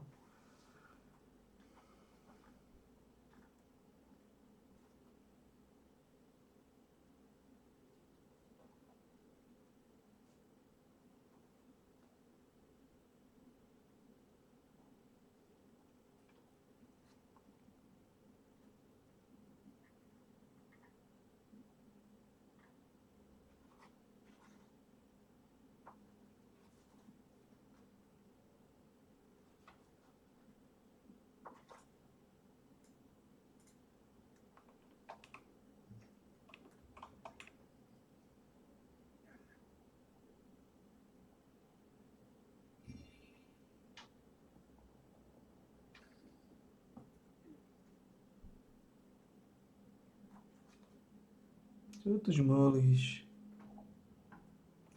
Nemôžeš to žmoliť.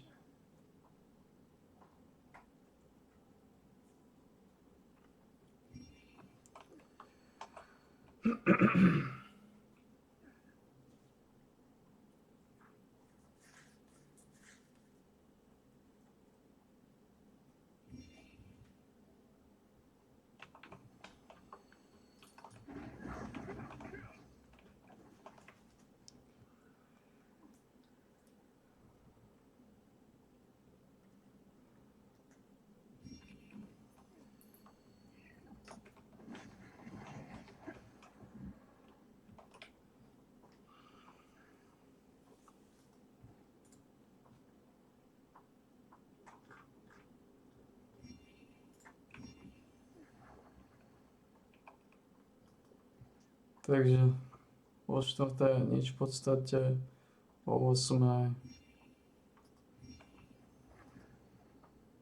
Je morka, o 11.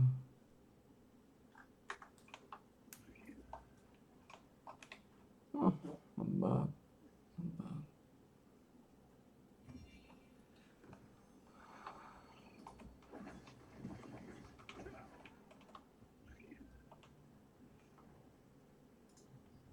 Je morka.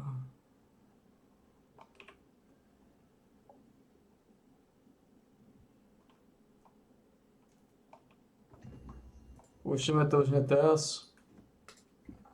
Jo. S tou GFKT.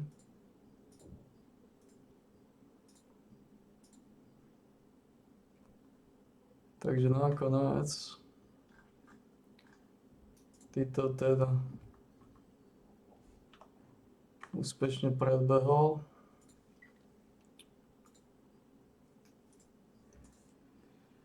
Tito oficiálne predbehol Dulíny, má 70.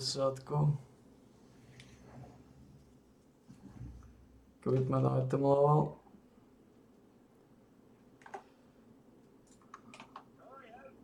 Môžeme skúsiť ísť teda na to 71.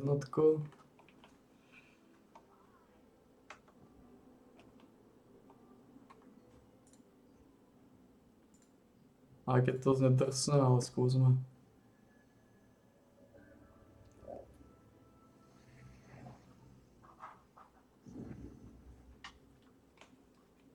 Vyskúšame.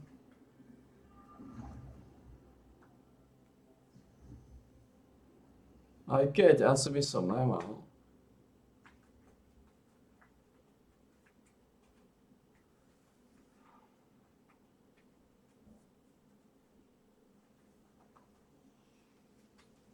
Asi by som to nemal teraz robiť. Ja. Nemal by som, lebo na zba nemám najmenej pokusov. Zbám by som mal chytiť na tom 87 týchto. To znamená, by som ich stopol otvárať.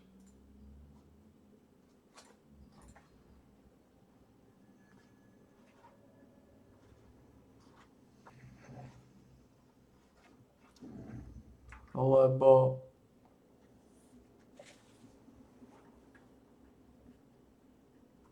o tej dni máme, to znamená piatok, sobota a v nedeľu ideme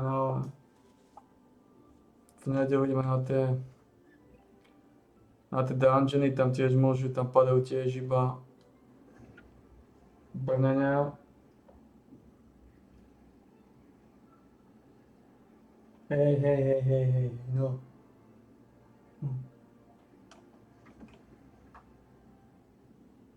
Hej.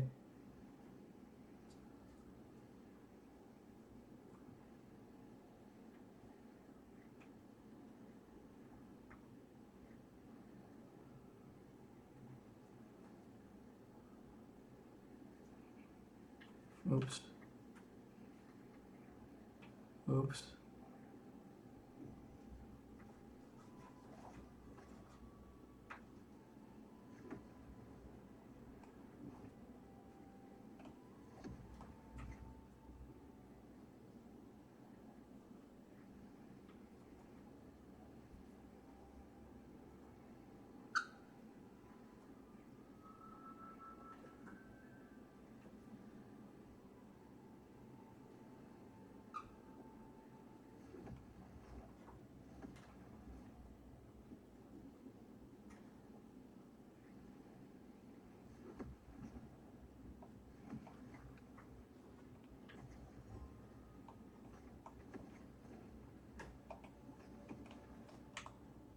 Otvoríme 20.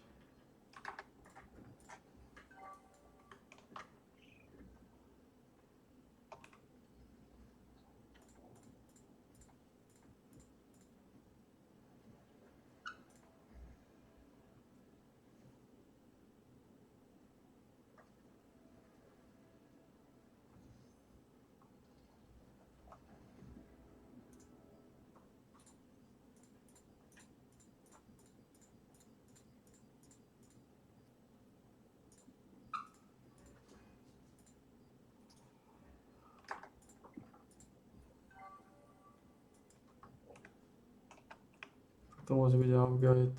Topánka môže byť upgrade.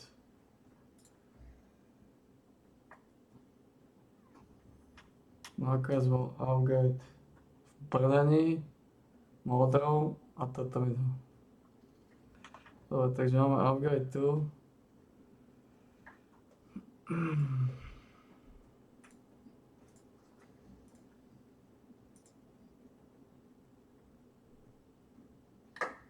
Hej. Čo je?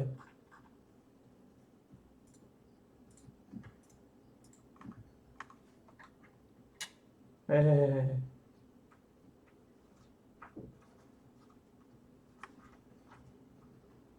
Sorry, pej.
Takže 71 máme jednu.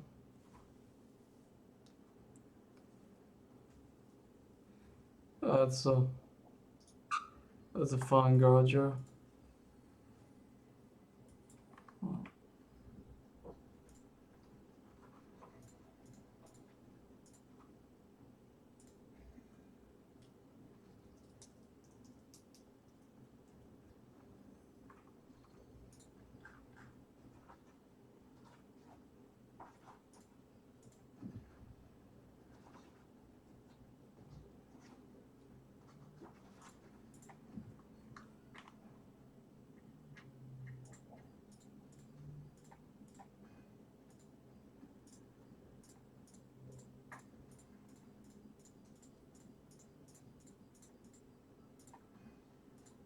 No.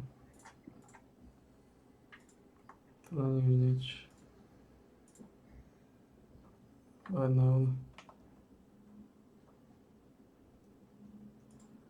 No. Tu sme skončili. Dali sme na upgrade na Brnania.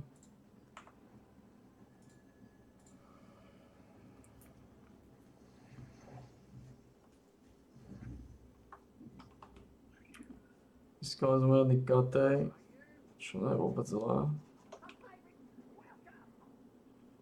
Tie katej nie sú vôbec zlé. Pomaly majú väčší šovinizmus.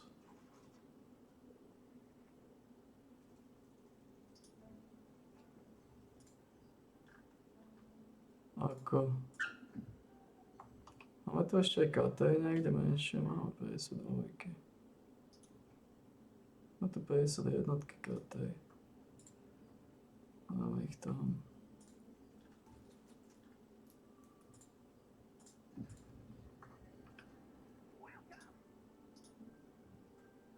$70. Takže zbrané, šperky. Áno.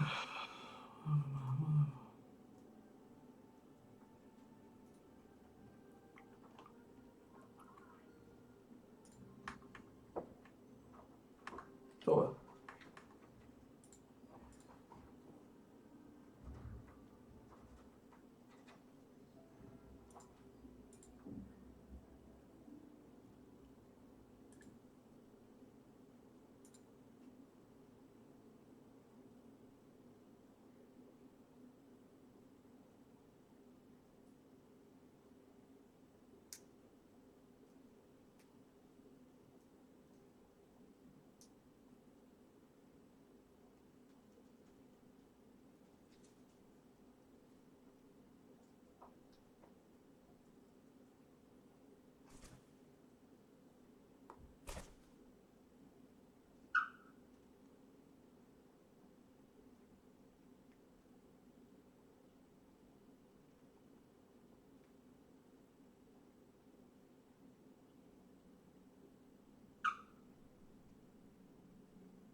Dobre, Gogo. Ja idem doraziť. Idem doraziť mákovník, dobre?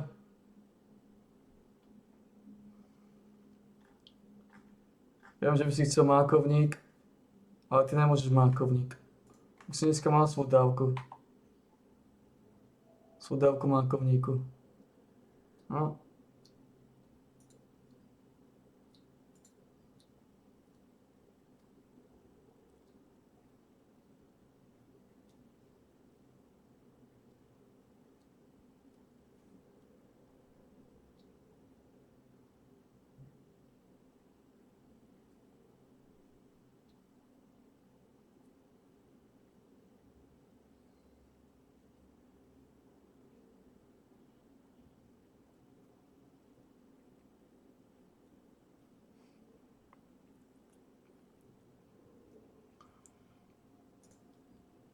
Gogo.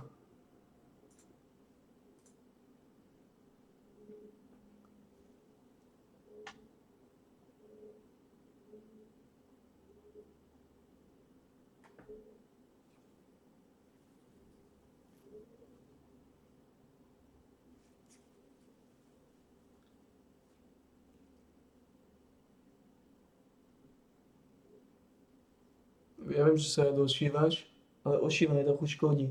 Áno, škodí ošívanie. Škodí.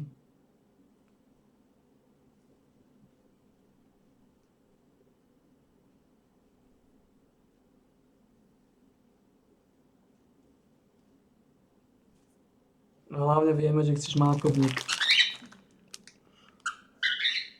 A takisto vieme, že mákovník nebude.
Keď spustia toto?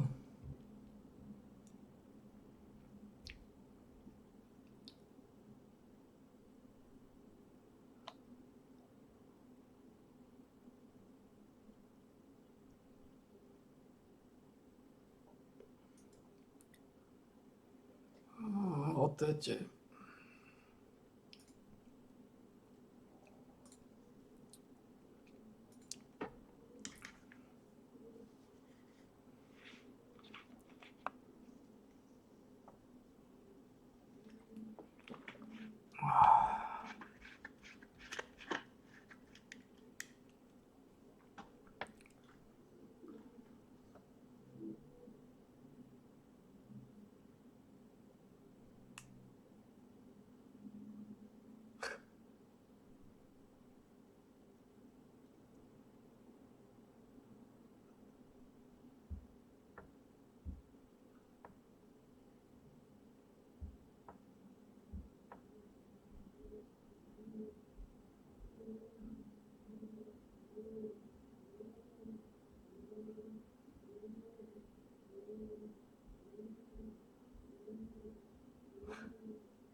Však tam má však tam má slipy na sebe, určite čo stresuje.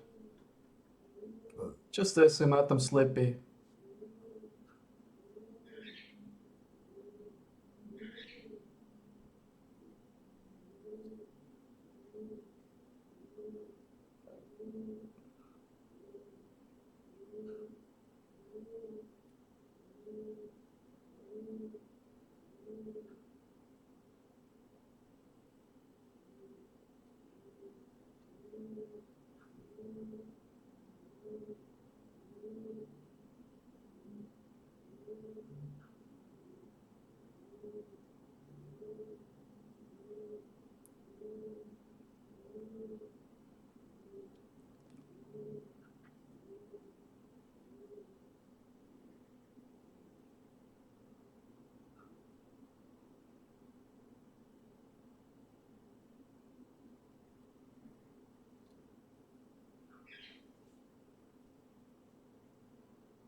Na čo nosia, majú nosiť rifle.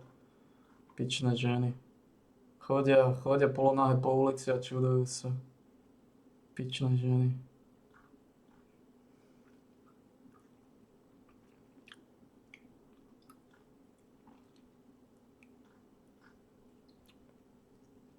A aj tak má slipy na sebe, tak je odfotil slipy.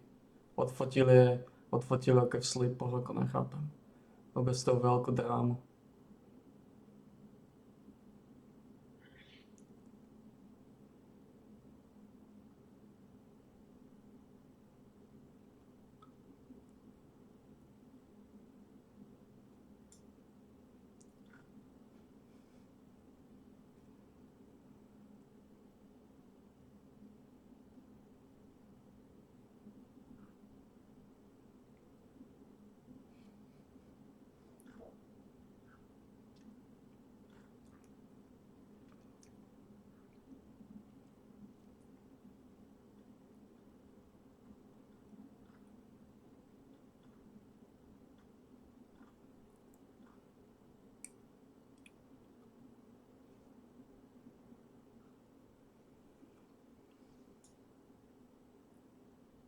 Asi z toľko bude mať nový datadisk.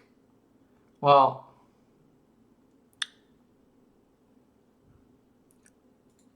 Ak ten datadisk dajú,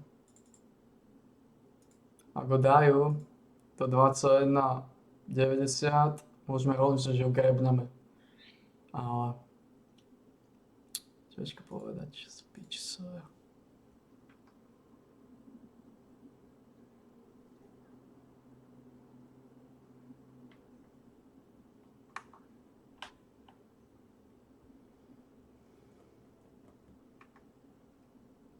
What the bitches.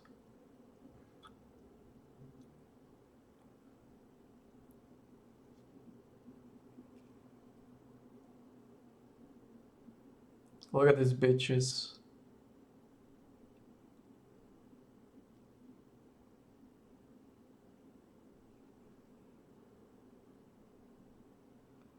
What the bitches.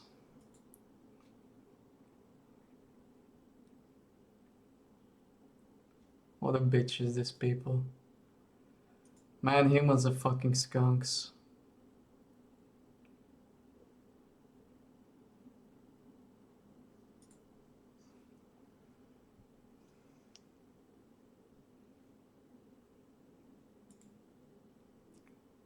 Ako tieto ženy, keď som videl, ako sa fackujú, to je úplná galiba.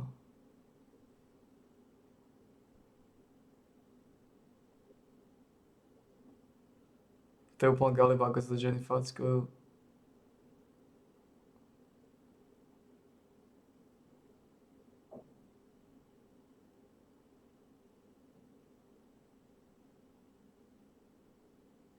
A dále je solidnejšiu.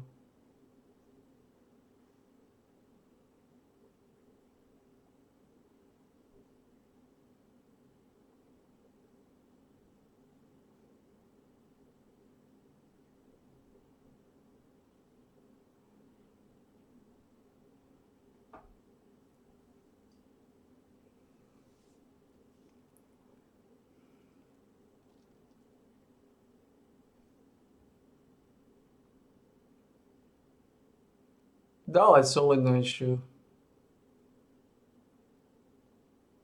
Táto to bude nič.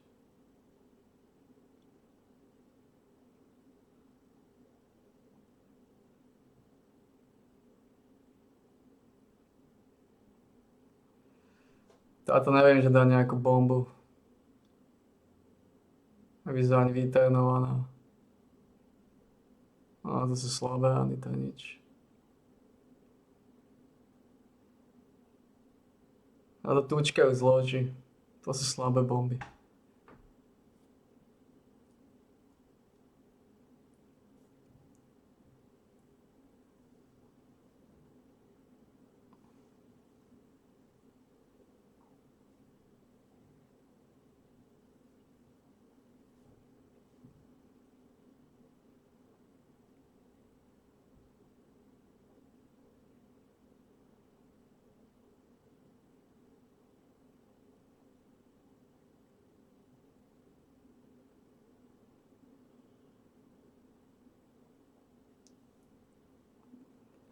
No, tá tučka ju zloží. Nemá šancu. Tá žena nemá ten grip, to sa musí poriadny záprah dať. To nie je ani o sile, oni nevedia tú rýchlosť dať do toho. To telo, tú váhu. Oni to iba rukou prášia, nemôžu iba rukou. To musí zaprahnuť do toho celý chrbát, celú váhu tela. Polku váhu tela sa musíš napriahnuť. A zapráskať to. A oni to dávajú iba takto rukou, ale nemôžeš dať iba rukou. Musíš celým telom do toho naprášiť a v rýchlosti, poriadnu šupu v rýchlosti. A oni ani tú rýchlosť nevyvinú, bo to nie je o sile. To je hlavne o rýchlosti. Ako rýchlo to tam napráskaš. Čím pomalšie ideš logicky, tak ty menšiu ranu dáš. A čím rýchlejšie ideš a čím viacej váhy do toho sa oprieš, tým silnejšiu ránu dáš. Aj to je o ničom. Tá žena to nemá. A keď ja by som mal fackovať s tou ženou, Ako tej, že by som takú zaprášil, tyko, no holy shit. Čát, ako tejto žltej, tejto blondine by som takú zaprášil, ti hovorím. Ako ti hovorím, tej blondine by som takú zaprášil, že podľa mňa by odpadla.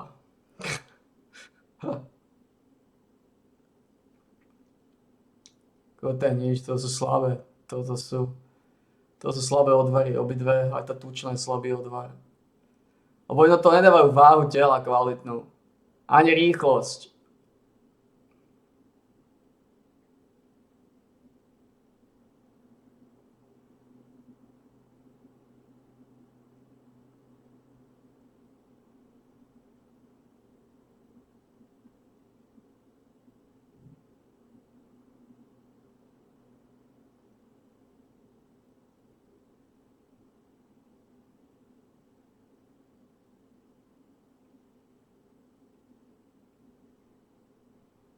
To sú slabé rady, to je slabé. To je slabé, tie ženy na to nemajú, tie dve. To je slabé.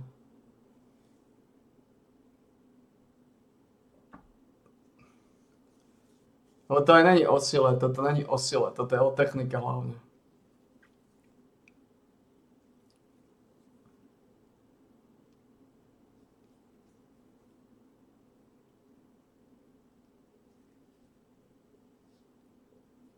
Toto je hlavne o technike, musíš si stvrdnúť ruku čo najviac ako vieš a musíš ju trafiť to ono. Touto časťou musíš trafiť sem. Hej, takto musíš ísť. Touto časťou musíš trafiť tam a poriadnu šupu. To je o ničom. To je o ničom.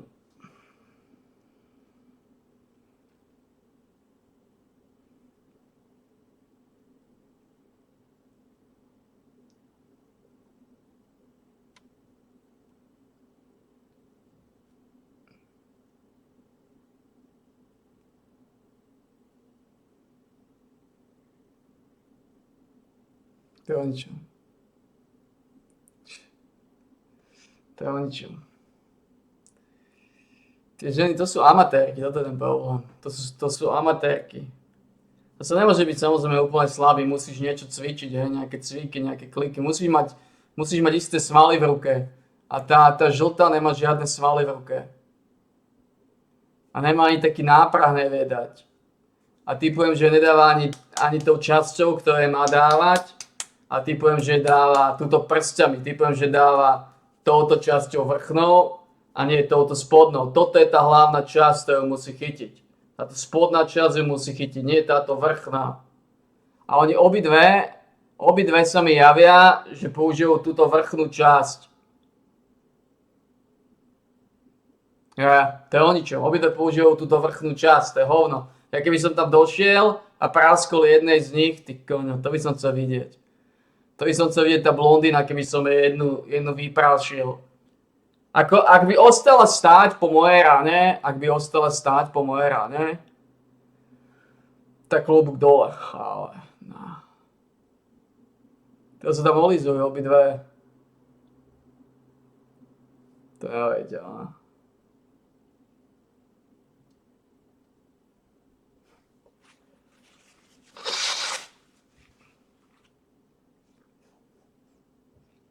To je o ničom, obidve, aj tá tučka, aj tá žltá, o ničom.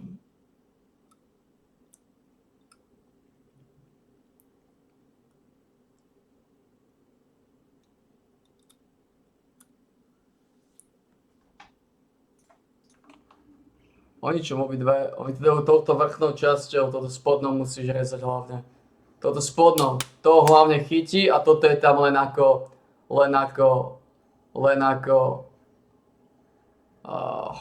nejaká proforma, hej.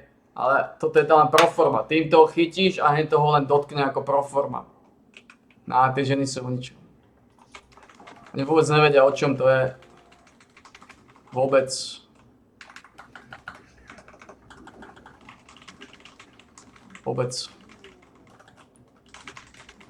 Ja keby som zapráskal, podľa mňa jedna rana by skončila.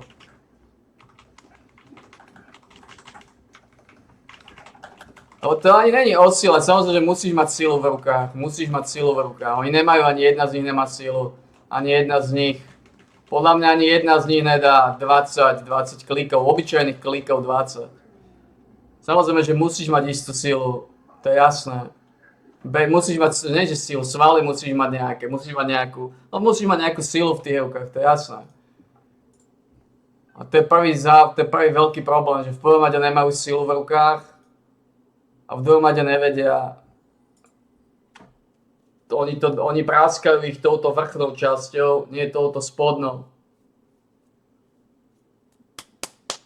Toto musí dostať sem. Hej? To je úplný koniec. To je úplný koniec. Ako im keby dal nejakú facku, nejaký ten pičus, truchlík alebo iný chuj, ktorý vie, ako sa dávajú, možno by ju aj zabil na jedno ráno.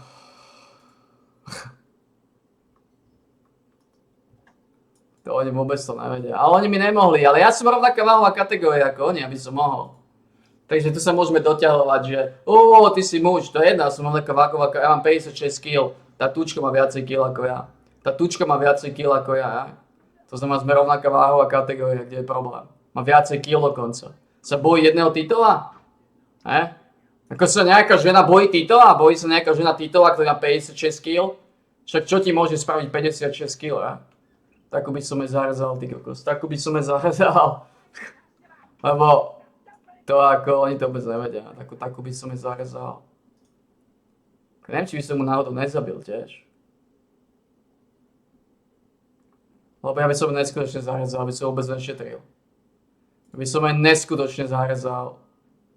No vlastne, či by som mu nezabil. Možno by som jej dolámal celú túto, To by nebolo dobré, no.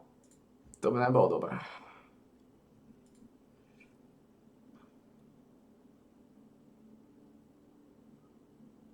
To by nebolo dobré, keby som bol ja žena.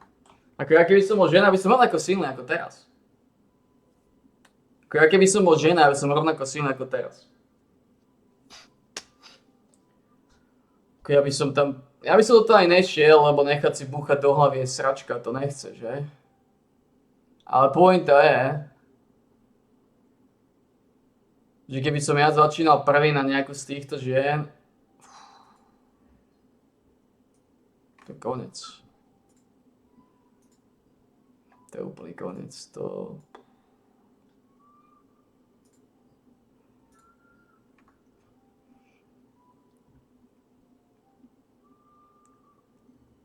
by dostali také zárazané.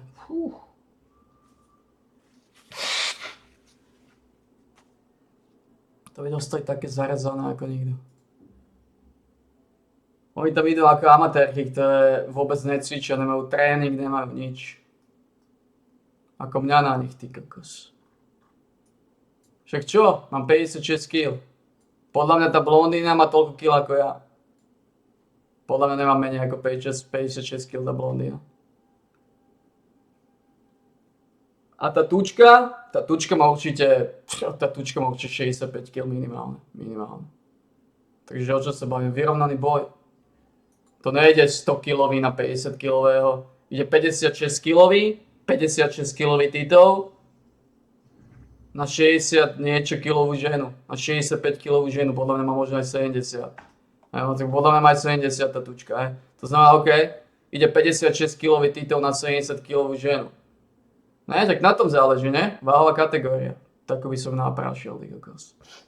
Ako tej tučke by som neskutočne zadral. Ako s tou tučkou by som chcel ísť viacej ako s tou blondínou. Lebo tá blondína je chudá, aspoň je vypasená. Ale tá vyžratá, tá ma úplne nasrala, že do piče. Vyžratá si, vyžieraš sa, necvičíš, lenivá si, hovno si a ešte sem dojdeš sa fackovať. Ty kokos. Keby som sa tak nasral na ňu, lebo o tom to je. To je hlavne technika, náprah, technika je aj toto, a ako sa to vložíš, náprah a takisto mentalita je tretia, ako veľmi si nasratý na to, čo je proti tebe. Ako veľmi mu chceš naložiť, ako na tú tučku, by som sa tak nasral, ale tak neskutočne. Lenivé tučky, dajte mi lenivú tučku proti mne do slap fightu. Dajte mi lenivú tučku proti mne do slap fightu. Ty kokos. To by bolo zlé. Ja sa obávam, či by som náhodou nezabil na jednu ranu. Ak by som mu trafil, tak ako si predstavujem, ja sa obávam, či by som náhodou nezabil na jednu ranu. A dobre, tak je to jej chyba, aj keby som zabil na jednu ranu, na čo tam išla. Na čo išla proti... proti mne by žiadna žena nešla. Toto je ten problém, že mňa keby poznali... Toto je ten problém, že to moja reputácia by bola predo mnou, to znamená, mňa by poznali, vedeli mi, kto som, to znamená, keby videli, kto proti ním stojí, že proti mne je Tito, to by odišli preč, by sa stali. Toto je ten problém, že proti mne by žiadna z týchto klasických žien nešla. A z tých silnejších, tá Maďarka, z tých tučnejších, ktoré naozaj dávajú bomby, z tých by išla, no, lenže tá by mohla zložiť aj mňa, to je ten problém.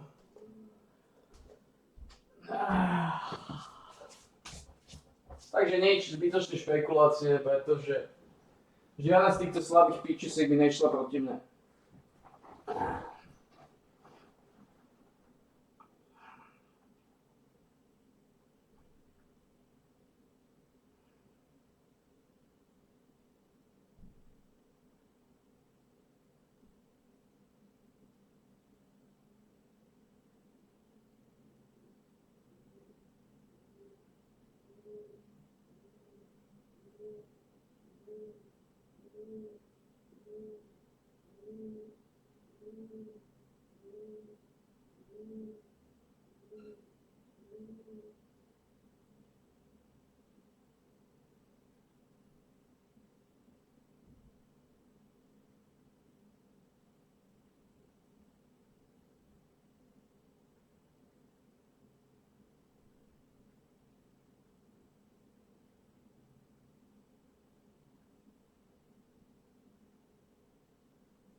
Okay.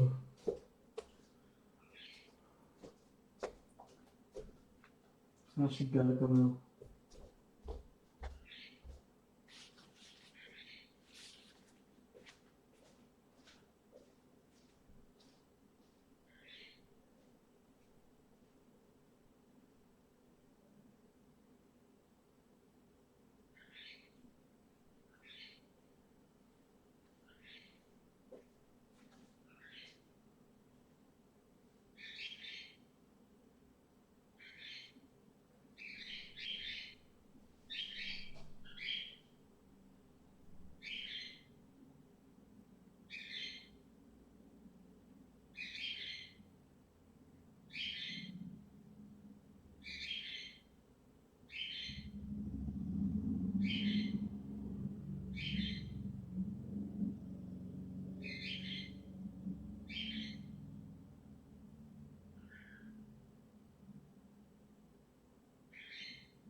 Evo čo Malcolm.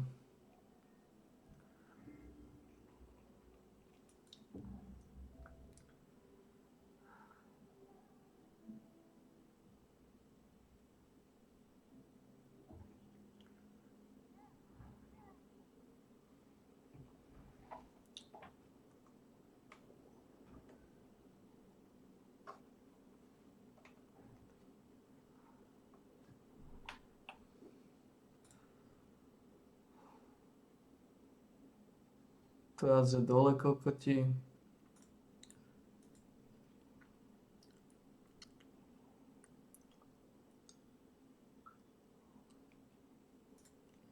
O.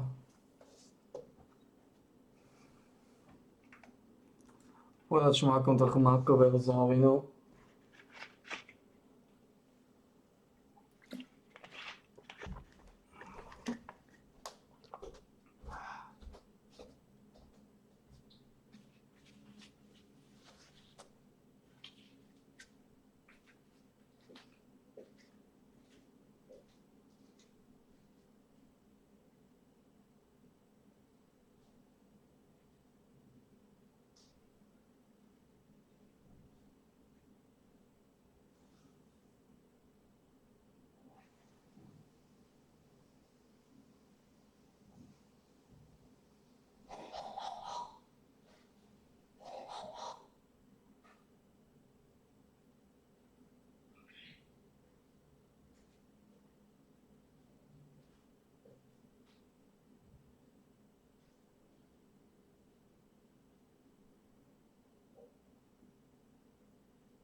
Oh shit.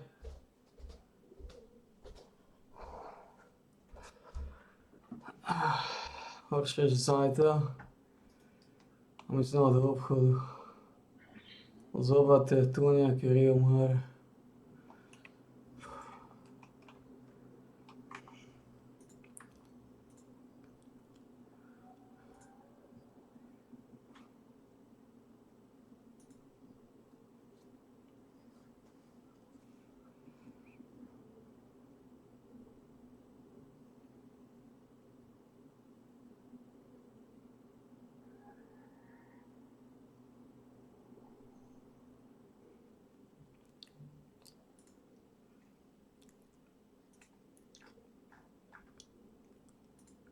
Hello, health champions. Today I'm going to talk about the top 10 foods that destroy your heart. And that's super important to understand because cardiovascular disease is the #1 killer of people in the world. 18 million people a year die globally from this, which is twice as many as the #2 problem, which is cancer. And that number includes both heart attacks and strokes. So we could have a problem where the heart doesn't get enough oxygen and we get a myocardial infarction, but it could also be a clot in the brain or a bleed in the brain called a stroke. So both of those would be Teď co included to in the stojí, cardiovascular kokoti? disease. And there's very little disagreement on the fact that cardiovascular disease is caused by food.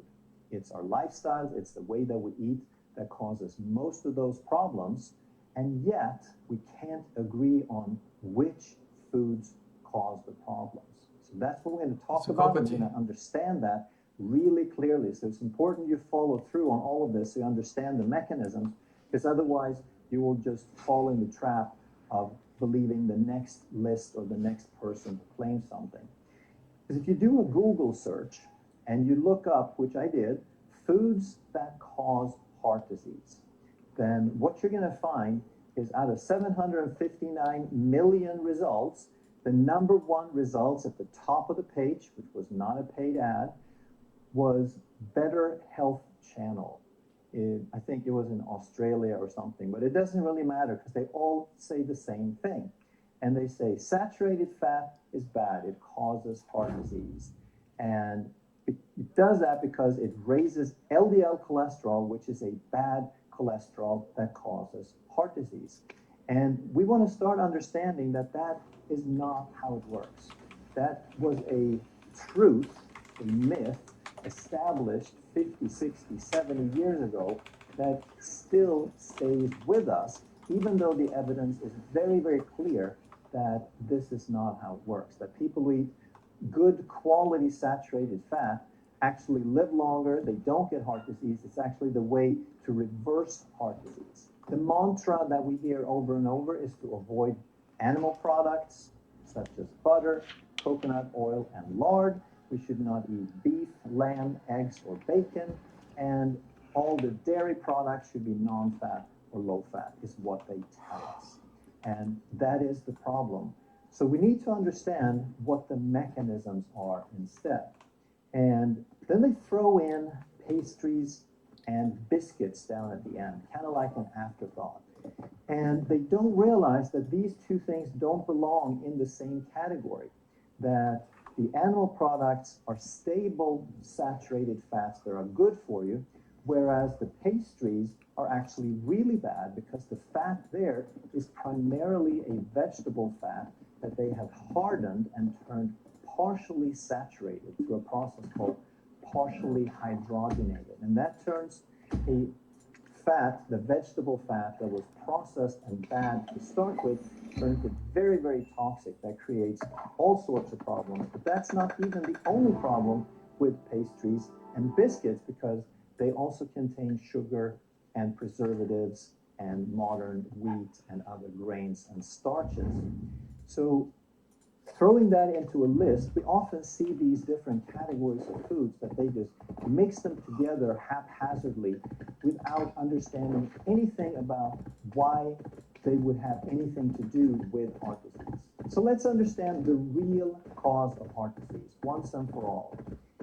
And we'll go backwards. We start with cardiovascular disease and we'll work our way up. And cardiovascular disease is caused by damaged blood vessels. So vascular disease means just that, vascular vessels. And when they get damaged, that's when we experience the heart disease. If we get little cracks and damage on the inside, then the body repairs it and we get sometimes these atherosclerotic plaques and calcifications.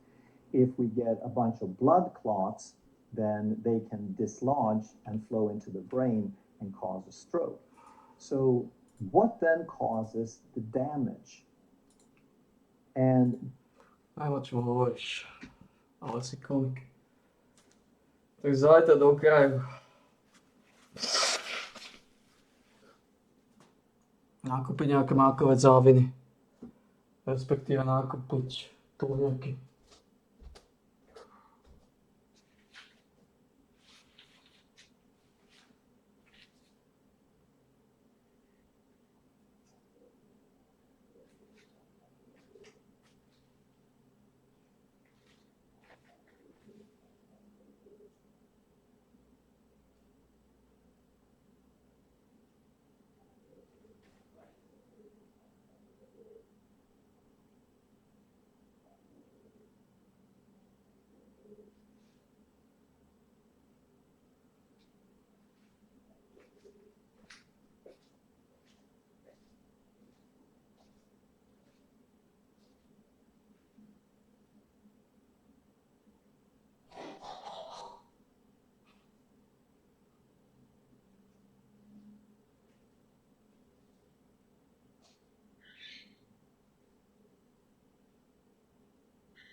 The answer is there's two things. There's two things that initiate, that actually causes the damage, and that is inflammation and oxidative stress.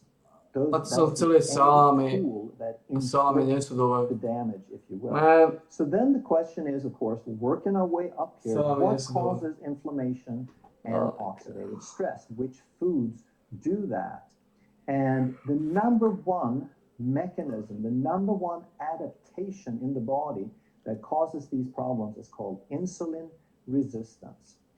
And it causes both inflammation and oxidative stress. And it's the number one problem for the vast majority of people. But it's not the only problem, because you can get heart disease without having insulin resistance, even though it is the cause in most cases. And if you don't have insulin resistance, then it could be something like toxins, it could be stress, or it could be bad fats. And we're going to talk about what those are. Fat is not bad. There are good fats and there are bad fats. And the number one problem with insulin resistance is sugar, and also to a large extent these processed oils, which will explain why they are bad and which ones they are. But if we know that this is the sequence, this is the causation, and we know that the inflammation and the oxidative stress, those are the things that execute, that inflict the damage, we can't talk about the foods without paying attention to this sequence of causation. And insulin No, resistance is an adaptation. It is not a disease, it's not a state, it's an adaptation. It's a temporary state that the body develops based on our lifestyle. When we change So the now lifestyle, what's the adaptation changes. So insulin resistance, which is basically the same thing as advanced insulin resistance is type 2 diabetes, is almost completely reversible in almost all cases. And if we can reverse the insulin resistance, then we can also reverse the diabetes, but then we have to avoid the foods that actually cause it. So up at the top row here, we have the actual causes of cardiovascular disease, because this is a sequence of causation. Food number 10 is rice, and it's not as bad as some of the other foods we're going to talk about, but it can still be a problem, and here is why. So we need to understand what glucose and carbohydrates are. When we talk about carbohydrates, it's plant food that we eat that gets picked apart and we absorb it into the bloodstream as glucose. It's called blood sugar or blood glucose. And that's a 6-carbon ring that is called glucose. Now, that's a monosaccharide, and all plants are made up mostly of glucose. Such When we eat something sweet, then it is usually a table sugar. It's a disaccharide. And if we have glucose on the one side and fructose on the other, we have a 6-carbon ring and a 5-carbon ring. That is called sucrose or table sugar. So this side of it is the same thing, and then depending on which disaccharide it is, then this one will change up. It could be different things. And here's the part that most people miss, because they say that sugar is bad, but complex carbs are good. And here's what they don't understand, that they are exactly the same thing. That if we take this glucose and we start chaining it together, then it becomes long, long chains, and they're called starch. That is what we find in rice, potatoes, and grains, etc. When the body stores carbohydrates, then we chain them up a little bit different, and it's called glycogen, but it's the same stuff. Even wood and fiber Tím, co Peter zdatný stejcat. glucose, except it's just configured a little differently. Picture, So so in some cases we can break it down. So now that you understand this once and for all, that virtually all carbohydrates are day one glucose that becomes blood glucose, now you can see that starch is 100% glucose, and therefore it will raise blood sugar, and therefore it will also raise insulin. So anytime that we raise blood sugar, the blood sugar cannot get into the cell where it needs to perform work and turn into energy all the garbage. until Fuck. insulin helps it through the gate, so to speak. So whenever blood sugar goes up, the body responds with insulin. It's a beautiful mechanism. It works beautifully unless we start using excess carbohydrate. If we eat some now and then and seasonally, then it's not a problem. The system balances itself. But when we eat carbohydrate as the foundation of our diet, and we eat it 365 days a year, all day long, now it becomes a problem. It becomes too much. And the system becomes overwhelmed, and we kind of clog up the system, if you will, and we develop insulin resistance. So the question I always get is, well, how come Asia could eat rice for all those years? And the reason they could do that was that historically, there was not an abundance of food. They ate their rice, but they didn't eat all the processed food in addition. They were physically active. They had physical labor most of the day. They ate 2 or 3 meals per day, not 6 meals. They didn't have soft drinks and Coca-Cola to sip on all day long, and they had no processed foods. Because processed foods contain a lot of grain and a lot of sugar and a lot of chemicals. So if you eat the rice by itself, and that's all you eat, or very little else, there's no abundance, then your body can tolerate it. But once you start eating the rice plus the processed foods, now it becomes a problem. And once you have become insulin resistant, once you have already clogged up your body, now rice becomes a bad thing because it keeps you from reversing it. And I want to mention one more thing about what we just talked about relating to carbohydrates, because a lot of people know that white sugar is bad, and a lot of people have heard that high fructose corn syrup is bad, so they say I'll avoid those two. But there is really no difference with all the other kinds of sugar. So whether we call it brown sugar or light brown sugar or powdered sugar, agave or honey or dextrose or grape sugar or molasses or glucose syrup, it is all the same stuff. It is different combinations and ratios of glucose and fructose. That's all it is. So it's still going to affect your blood sugar the same way. It's still going to create insulin resistance, and it's going to prevent reversal. And then people go, okay, I get it. I understand that those are not so great. But of course, fruit is still fantastic, right? We need to eat more fruits and vegetables, right? Actually, no. And fruit, it's not a bad thing unless you have already developed insulin resistance and poor metabolic health. So most people can have some fruit, but if you try to reverse a disease condition, the sugar in fruit is exactly this. It's different ratios of glucose and fructose. There is no different. The body doesn't metabolize it any differently.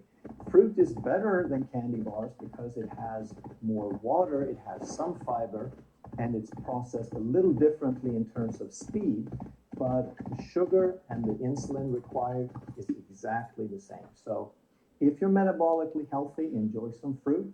If you're diabetic, then cut it down to a bare minimum. You can still have some berries here and there, but I would avoid fruit, and definitely don't buy in to the slogan of eating more fruits and vegetables, more fruits and vegetables. You eat more vegetables and less fruits. And like we said, starch is 100% sugar. It breaks down into glucose. And that includes things like rice and potato and beans. They have some other things in there, but they're very high in carbohydrate. Corn is very high. That's why they make cornstarch from it. And tapioca and sorghum are also different forms of starch. So a lot of people think that, yeah, I don't eat the grain. I heard that gluten and wheat is bad, so I eat gluten-free pizza and I eat gluten-free bread and so forth. Well, you're still eating 100% sugar in the starch that they substitute. So they often put in rice flour or tapioca or sorghum, but it's still all starch. So don't fall for that. Food number 9 is bread. And all the things we talked about for rice holds true for bread, but this one is a little worse. The starch is the same, the insulin is the same, but the allergies are much, much more common with bread and with wheat and with You're gluten. kidding me? And a lot of people having trouble with gut health is because of allergies to bread and to gluten. Takže v podstate by si nemal nič Even if you jesť. don't test as Odlaní. allergic to gluten, you might want to cut it out and just see what happens to these things.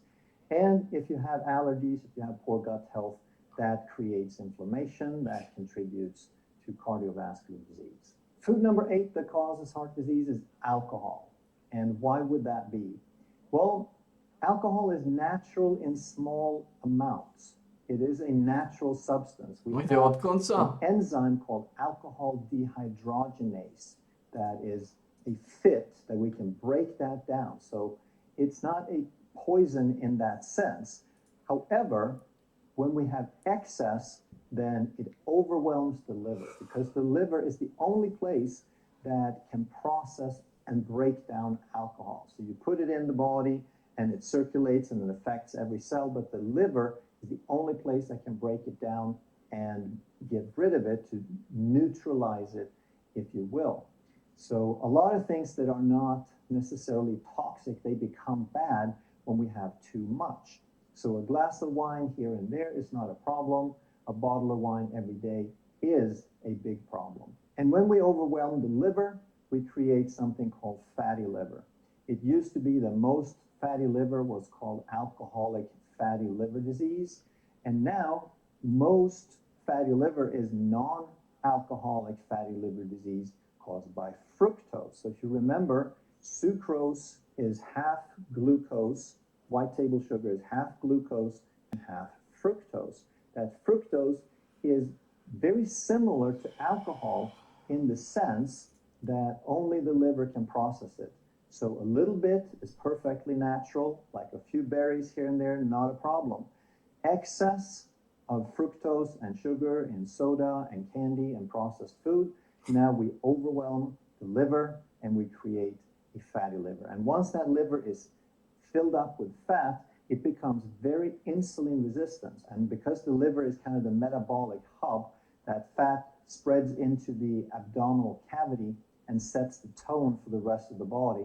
So we become insulin resistant when we have a fatty liver. So if you want to enjoy a drink now and then, less is better. But if you do, then I would suggest to you that liquor, pure liquor, gin, vodka, whiskey, rum, cognac, etc., is the best one to do because it is distilled. It's evaporated, so it is basically sugar-free. Wine is fermented grapes, which have a lot of sugar, but the yeast consume a lot of the sugar. So most of the sugar from the grapes are gone, and there's just a little bit left in the wine. So again, it's not a good thing that I recommend, but if you're going to have some, you might as well not have the worst. So a little bit worse than wine is beer, because beer has a lot of carbohydrate. It's made from grain and malt. And the worst would be mixed drinks, because now you get the alcohol from the drink, but you also add a bunch of sugar. So now you have two things that only the liver can process. It's like you're giving it a double load or more compared to the liquor. And I would say that sugar is probably even worse than alcohol, because alcohol, you know when you consume too much, but sugar, you don't know that. It's very, very addictive. And when you had one, you just want one more and one more and one more of whatever it is you're consuming. Number 7 is ultra-processed foods. So whole foods like meat and nuts and eggs and fish and vegetables and tubers and fruit, they are natural whole foods like the earth produced it. But when we chop it up and we dry it and we pulverize it and we add things, we put it in a box, now it becomes ultra-processed.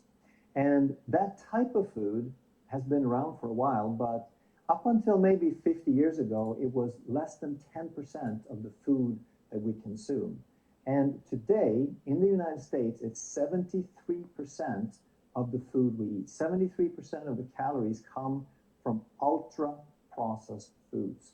And for the world as a whole, it's little lower than that, but No páni, dneska začali skôr, tak zabalíme to a pripravíme sa na relaxačný tréningový deň číslo 1004, 1005.